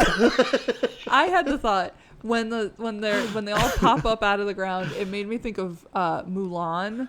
When the Huns pop up, Mushu goes, they popped out of the snow like daisies. That's what I think of. And then when Roy and Martin come running over the hill, and then there's a couple of seconds, and then the swarm follows them. It looks like the Lion King, like the wildebeest. Yes, yeah. With, Simba running down into the gorge, and then those they things just like all the over. wildebeest come after him. Like that's what it reminded me of. You're triggering me right now. Please no. I thought it was weird when Martin went to Roy. He's like, I killed Mufasa. I killed. Run. Never return. Everything the light touches. So Herzog, some really funny shots. Yeah. In quick sequence. We see Herzog picks up the hammer and he hits Roy in the head with it. Mm-hmm. And Roy somehow gets his stomach impaled on a tree, right? Yeah, he running. He gets absolutely brained and then stumbles into a tree and like has some difficulty getting himself up off the tree, but we think it's because of the head wound. Right. And then he walks away from the tree. And his intestines He's are head like, wound Harry. Remember yeah. that? Yeah. Dana Carvey. That's my favorite thing ever. I'm all right, guys. So Martin notices that Herzog takes a treasure piece out of Roy's pocket. Yeah, like a pocket watch. And then he races back. Martin races back to the cabin, and he digs out that box of treasure from the ashes. And Herzog, he like puts the box down, and we see like a Nazi zombie pick it up, give it to Herzog, and they kind of just let Martin run off. I wish there was like an excruciatingly long sequence where they were doing inventory on the box. Yeah. All the zombies are just sitting there. They're like 101. Well, it clearly happens off screen. Yeah. What's going But on here? I do love that, like, so Roy dies horribly. We see the pocket watch be taken, and then Martin's like, "Oh, ding, ding, ding! That's what it was." And then he just runs back up to the cabin real quick, and it takes him absolutely no time. Like. They use the lighting in this movie a lot to show the passage of time, and the lighting is almost exactly the same between that moment and when he's at the cabin. So it's like it took him absolutely no time at all to get back to the cabin, even as horribly injured as he is and how exhausted he is. It's like they did not make it far. They made it like 500 feet down the mountain. They were right fucking there, which is hilarious to me that they spent the whole movie trying to get anywhere and they got nowhere. Yeah. But yeah, then he hands the treasure back and he goes on his merry way. Yeah, and so Martin gets to the car and he takes out the keys. I'm like, oh, good. I'm glad he had the keys. The keys. Yeah. And now we're in the same lighting as we started. Like, Right, like this that lighting is twilight. identical to the opening scene with Sarah. So I kind of Yeah. liked that, like, sort of full circle feel to it. Like, we Right. started the same way we're ending, in this twilight zone. yeah. And as he's pulling out the keys to start the car, he sees a coin from the treasure fall. And he goes, ah, shit, right? And when he looks up, Herzog's right there at the window. Werner Herzog. I was waiting for want one of the- you to make that I joke. want the treasure. So next to the car, and he looks like he's about to punch through. Yeah, he, like, smashes through the window. Yeah, and then yeah. the end, and it plays the best music. One of my favorite like things about this movie was a lot of the music choices that they made in this. It was all like heavy, Like new metal. yeah, like new metal kind of stuff, and I loved it. Like Norwegian new metal. Oh, sure. Yeah, Yeah. it was That's pretty rad. something. But so the movie ends, and what are your thoughts, Maggie? You go first. I love this movie. I think it's so funny. It's very camp, but it is not shot in a campy way at all. Like, it actually is really, like, interesting to look at, and there are some shots that Yeah. are really beautiful. Yeah. And it's shot in a serious way. And most of the acting, like 95% of the acting, is also done dead serious. Yeah. But then there are these extremely goofy moments, like the 911 call, like the bird puppet thing that they do, Yeah. that are just, like, so goofy to look at, and, like, weird choices that make it clear that, like, this is satirical. But it's so well done in that respect, and it's so fun. It's so fun to watch. I love this movie. I think it's really funny. I totally agree. I feel like this was a lot of fun to watch. I feel like the movie itself, I would recommend if, like, you know, to zombie fans or something, like, oh, what's a good zombie movie to check out? Yeah, check out Dead Snow. It's a lot of fun. I thought all the acting performances were really good. I thought even certain shots of Hannah, she had, like, a great look as a final girl. Oh, fuck you. But Yeah. when she but, killed like, that you really do think bird, she's though, gonna be you're the like, you yeah. do think she's gonna be the final girl, because Right. she's just kind of set up to be, like, she's the Yeah. the girl with the most screen time, the most lines. She has a lot, like, she has some good ideas about, like, okay, well, we got to Seems the do most something. logical and Yeah, she and seems more points. aware than the other kids. Yeah. And she's got the red jacket, like, she's got Right. pale skin, the red jacket, the black headband. Like, she's just visually interesting and, like, really easy to see in contrast with the surroundings. Just Right. not likable. Yeah, no, she's just an evil bitch. Once she killed that bird, I went, Yep. well, I don't care If for she's, her. if she's a final girl, I don't really care for her right now. But you liked it? I liked it. Yeah. How about you, Roy? I thought it was a delightful surprise. Yeah. Because Same. It's like the movie started, and I was like, oh no, it's gonna be one of these movies. And then even like when the title came up, I was like, oh, this is cheap looking. And then the movie kind of corrects itself. Yeah. It's not like a movie that I think would ever become any type of a classic in the genre or anything like that. But, like, I do think it's something that's fun to recommend to people who, like, are just looking for something a little different. Especially, yeah, like if you are into specifically like horror comedy. Like, I like zombie movies. I like kind of like comedic. Yeah, exactly. Yeah. So, like, I would recommend it in that sense. Like, I imagine this would be like a really fun thing to see, like, when you're like in high school and you're just like hanging out with your friends and you're like watching it together. I imagine it's like I can confirm. she can Can confirm. it just strikes me as a movie that would be like a really fun like sleepover movie or something. Yeah. But Again, it was. it was. it was. I definitely enjoyed it. I would recommend watching it. It seems like it should be a lot worse than it is. It's actually like much better than it has any right to be. And I Yeah. rarely ever say things like that because I think it kind of almost seems like a backhanded compliment or something. But it really does, like, the premise seems like it could just be the worst thing ever. And then it's kind of like it knows what it is.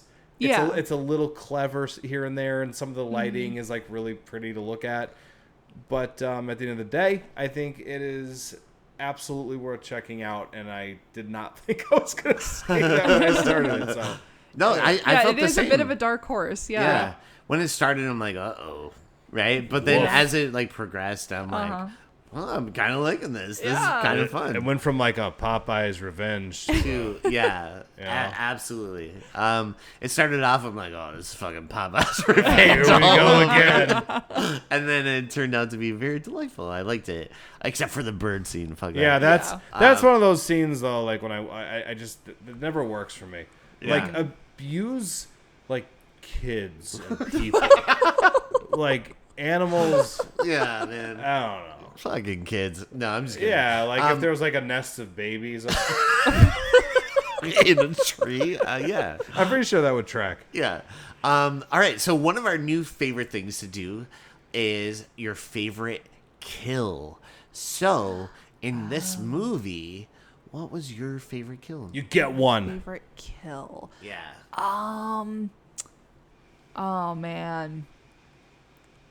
I didn't know I had to think of that. Yeah. Yeah. We can come back around. Yeah, you guys go, and then I'll, right. Rory, I'll ponder it for a you minute. go ahead. I'm going Erland, man. Dude, same. Shit. Fucking Erland. I was blown away by that It was the brain effect. drop. It was like a mic drop, but like with a brain. brain drop. Yeah. It really was. Yeah. And that's so good. Yeah, no, I was so impressed by not only like the eye gouge part and stuff, but the fact that when they like crack the skull open like that, I was like, I think that's really cool. I think you and I are always gonna like really get excited about like great effects work, like practical stuff. Yeah. Like that's shit that like reminds us of like the stuff we used to watch when we were like 14, like Tom Right. Savini stuff. Yeah. Oh, absolutely. That was like definitely like Dawn of the Dead. Day of the Dead. Day of the Day of the Dead. Dead. Yeah, that kind of, 100% Day yeah. of the Dead. Yeah. When, you know what I'm talking It's like if you about. took Yeah. like Day of the Dead and like Evil Dead 2 yes. and threw in some snow. I don't know. Love it. Anyway. Yeah. Yeah. So I agree, Erland. I'm with it. Team Erland. Yeah. Erland is good. I think Regard is also, just because of the synchronization and the choreography, the Yeah. commitment to the bit of Like the all of knives the were zombies. all in sync. Yeah, and like the eye contact that they have with Martin and Roy, where they're like looking at him like, this is for you.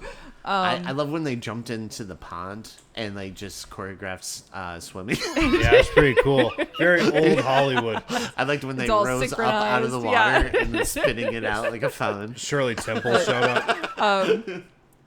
But I do also, I know that she's not killed on screen, but Chris's head popping up in the window Yeah. is something that, like, I have told so many people about that specifically, like whether or not I'm recommending the movie to them.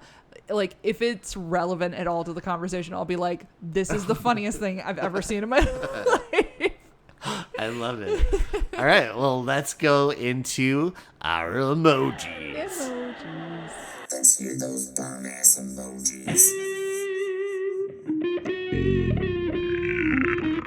So one thing we like to do is always rate the movies with our emojis. How would you rate this movie with your emojis, Meggie? You could start us off. Okay, so just list off the emojis? Yeah, Or, go ahead. okay, all right. I wasn't sure if I had to be like, I give it 5 crows. No. I wish. Yeah, right. So I have a snowflake and a little ski person, for obvious reasons. I have the orange tent because I thought it was fun that the tent is identical to the one in the movie.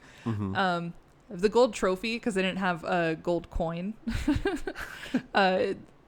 and the zombie obviously, and the hatchet. Yes. Yeah. I got some. Yeah. All right, you I go got ahead, some buddy. emojis. I got a bird and an angry face. I Good. got a dead Hannah and a happy face. I love that. There's a dead Hannah emoji America challenged me on this. So I just have a snowman and a zombie. I felt like they should have had a snowman and a zombie within the snowman itself. Like a Nazi zombie snowman? Yeah. Yeah, I'd be into that. Maybe the sequel. I don't know. We'll see. There actually is a sequel. Yes, I did see that. Yes, it popped up and on my thing. Yeah, that one is streaming on Amazon Prime for free right now. Oh, cool. Yes, so if you wanted to watch it, I think it's like free with ads or something. So that's what's cool about a lot of horror movies, because they do get sequels. And this is one rare case where I'm like, oh, cool. I would definitely check out the sequel for this. The right? sequel has a very different tone because so Dead Snow had really mixed reviews, and I think it like averaged like 6 or 7 out of 10. Yeah. So like so there were people who like got it, and then there were people who really didn't. So it got really mixed reviews because people did not understand it was satirical. So the sequel, they go a lot heavier into the comedy to make it very clear that it's supposed to be goofy and campy. So it's a little bit different of a tone. They also had a much larger budget, and they definitely make use of it. So it's on a bigger scale. Right. They That's awesome. a lot more of it is in English. Okay. Because they realized that a lot of the wider audience of it were English speakers, or at least understood English, so they were like, we can reach a wider audience with this one a little better. But it is. You'd recommend it? I recommend it. Okay. I won't spoil. No, I'm not even going to do that. I won't spoil anything. I Don't recommend do it. Yeah. It is a fun watch. We'll just shift on over to. All right, let's go into our plugs. It's time for a plug.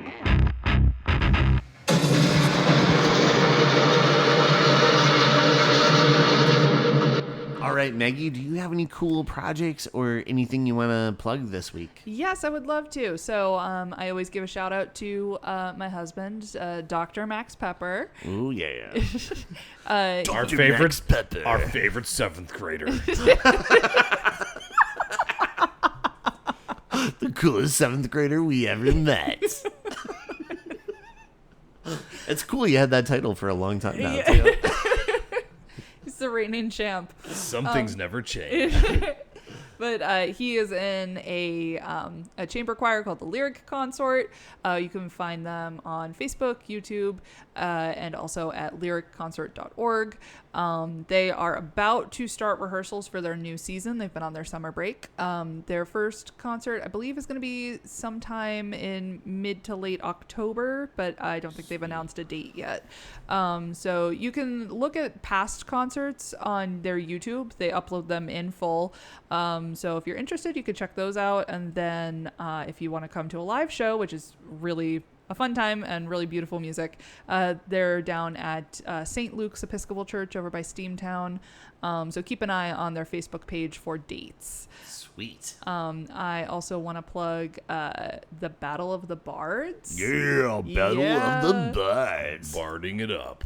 So Battle of the Bards is starting their 3rd season on the 24th, September 24th. I don't know if this is going to air in time. Oh, yeah. No, Yeah. this will air before that. Shit, I don't know. Or no, not September, August. Shit. I'm trying no to look chance. at my... Don't even bother. I left my notebook at home, so I'm doing everything on my phone. So Battle of the Bards is going to be on August 24th. I'm writing in this one. I'm very excited. I'm so excited. If this episode airs after that, she did great. Oh, hell yeah. You should have been there. Yeah, I wish we saw you there. But it's a really cool thing. It's a 72-hour writing challenge. So a couple of local writers will get a couple of prompts on like a Thursday night, and they have to have a short sketch or scene ready to perform by Sunday night. So follow them on the socials. They're on Instagram and Facebook for sure. I don't know if they're on any of the others, but follow them, Battle of the Bards, and you can get updates about future Bard stuff. If you ever want to participate and perform in one of the scenes, you show up at 5:00 at the V spot over on Providence Road in Scranton. And then you'll get your scripts. You have about a half hour to look at them. And if you're just there to enjoy the show up around 6. So that is a really fun time. They've been doing that for 2 years right? now. Yeah. So they're starting year 3. And some really fun stuff has come out of that. A couple of people have taken what they wrote for Bards and then like reworked it into a full one act. So a couple of those have now gone on to be performed at other theaters as one acts, which is really cool. I know Jordan and Casey are both having their one acts this weekend, I think. Cool. Oh yeah, over at Actor Circle. And they were both originally Battle of the Bards scenes. Yeah. So that's cool stuff going on there. Also, check out Scranton Films. My friend Luz Cabrales. It's on Facebook, all the social media, but the best way to get updates is usually their Facebook. So there's a project in the works right now that I think they haven't made any announcements about yet. So I won't. But so keep an eye out for stuff. They do a lot of fun things, and they'll put up notices about like future projects for auditions and things like that. Awesome. Or if you just want to come hang out on the set and help out, it's always a fun time. So check out them. And then I am currently helping out with a show at the Diva called The Judas Sheep. Oh, yeah. Jeff Bohm, friend of the show, who wrote it, right?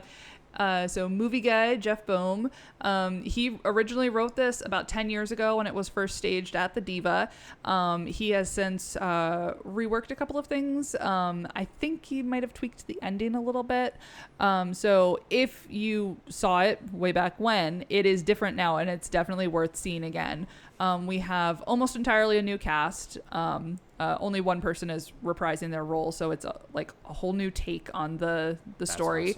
Awesome. And we are it's already coming together. We're in our second or third week of rehearsals right now, and it's already shaping up to be really interesting. Everybody has spent basically the whole summer looking at their parts and really getting into their characters. So they're already. Yeah. It's going to be good. So that show goes up September 12th and runs through the next weekend to Sunday the 21st. So the Friday and Saturday shows, it starts at 7:30, and the Sunday matinees are at 2. So head on over to the Diva Theater on West Market Street for that, and follow the Facebook and the Instagram for updates. And we will soon be posting about some auditions for the next show as well, so keep an eye on that. And if you're a writer, go ahead and submit something for our One Acts Festival that goes up at the end of January. We are having open submission for scripts through the end of September. So awesome. Check out the Facebook page for more details on that. Yeah, I might submit something. Cool. I don't know. I don't know. Well, your Bard scene. I know. Yeah, I should expand that into a full one act, and I probably can. Do it. Yeah, Rory, how about you? What would you like to plug? I'm gonna speed the fuck through this. We got Raven View Productions. It's a film production company that's being built up, and also the film production company that puts this podcast out each and every Wednesday like clockwork. Prove me wrong. It comes out every Wednesday. I know you're sitting there doubting it. Do the math. We got Fourth Cut Reviews. It's a production company that our buddy Church Conforti puts things out through. Right. You can find it on all the socials and shit, and if you don't find it, then you didn't try hard enough. We got APA Horror Fest. That's Bob Keller's awesome film festival that he's doing in October. Just go to it. What are you doing in October? Drive-In. Go to the Circle Drive-In. Support the drive-in. You think you're too good for it? I don't know. But Gravy Diggers, Pot Pies, they're still going, and that shocks the hell out of me because the law tried shutting that thing down. It's just been a whole thing. They got chased into the mountains and they did. froze to death briefly. Matt's actually activated by gold as well, which is kind of weird. Matt Rinaldi is it's pretty interesting. Very much. Schwartz Dreamboat. You guys need to make him happen. He's one of the funniest fucking people who's consistently funny, always on. This episode's going to air a while before, long after I do this, but he's performing Friday, so I'm pretty pumped to go see him. Oh, shit. Yeah, That's man. awesome. Yeah. Hell yeah. And then Real Chronicles, friend of the show, Dave Gonzalez. Real Chronicles is his awesome and well-organized podcast. They go over film history. They give you all the latest and do shit. Do shit. I'm on there sometimes, and I'm intoxicated most of the time, and all my views on things. You can't understand a single thing I'm saying. Kitties of NEPA Pet Rescue. That's the last thing I'm going to talk about today. It's the only thing I want to talk about today. It's just, it's something that you can actually get a link to on our website. Yes. Ravenview Productions. I'm sorry. That's not what it is. But I got that in the mind. I'm getting tired. Yeah. FREAKQUELSpodcast.com. We actually have a direct link to Kitties of NEPA Pet Rescue. You can help cats. You can save cats. You can welcome cats into your house. And you can use these guys to make it all happen. You can donate food, blankets, whatever you want to help these cats. I got a cat from them, so I'm not just talking big. I put the money where my mouth was, as they say. I got a little tiny little black cat with big spooky eyes, and she sleeps next to me at night, and it makes me less afraid of monsters because I'm really afraid of monsters under She's my a bed. big movie nerd. And she just keeps the monsters away from me. Oh. But that's all I really got. I'm just going to keep talking about my cat and how attractive she is. Right. So, hey, go through your plugs right now. All right. So, check out Adam Farley's music. You know where to go, the mdgcrew.com. Check out upcoming shows. Make sure to check out Chris Alou's music. It is on Spotify and iTunes. Songs from the Hallway, his EP. Check it out. Of course, the new Metal Messiah, Jon Snow. Jon Snow. Check out the Eastern Tribute Collective.com. Meggie, props. That was done aboard. really well. That was so dope. Yeah. Welcome to church. Welcome to church, baby. Preach. But check out the new Metal Messiah live. That's the best way to see him. It's amazing. It will blow your mind. You have to see him live. So make sure to check out all their upcoming. Just go see him. Yeah, don't be dicking. Just go see this motherfucker live. And then also check out Shantytown Design. Hell yeah. They have some cool stuff. They got shit going on. They hooked our website up. Made it presentable. Mike Vinci, our Da Vinci. He just rules. He helped us out with so much. But he has a lot of socks too. A ton of them. Oh. And so make sure to check out Shantytown Design.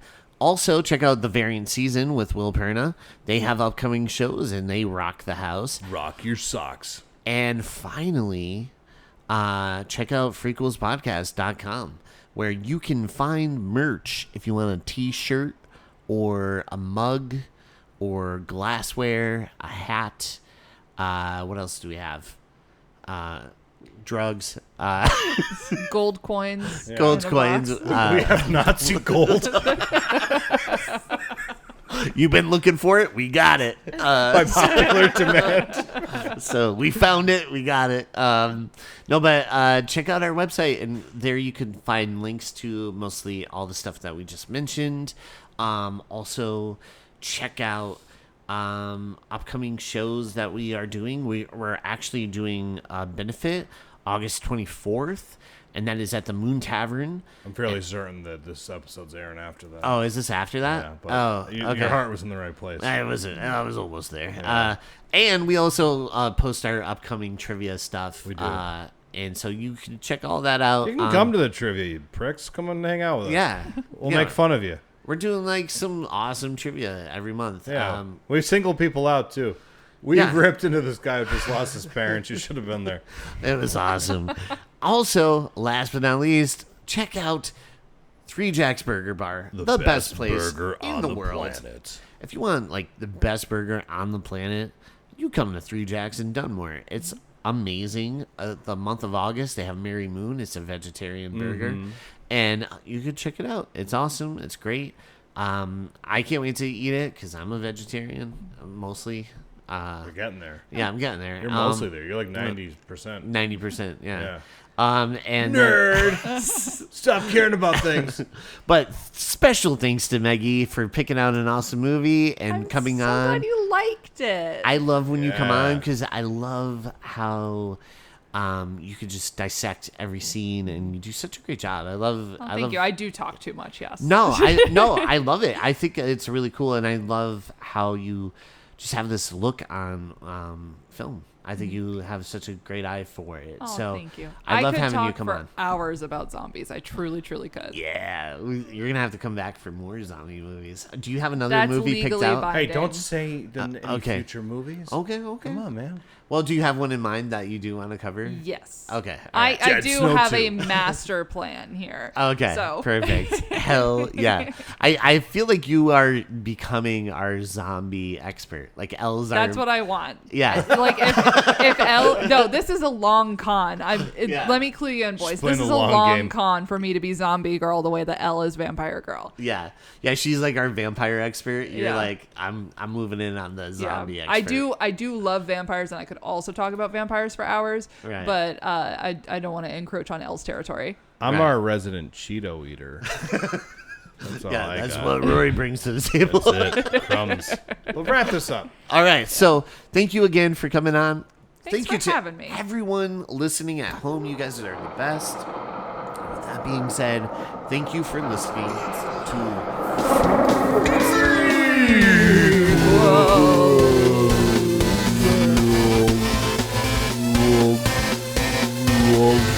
Seriously, don't kill birds. Yeah, don't kill birds. Don't be a dick. Come on. There's so many better things to kill. Fuck Hannah, yeah. Fuck your stupid dreads. Oh, you're so cool. Oh yeah, no, the white lady dreads gotta go. Gotta go. Dumbass bandana on your fucking head. Screw you.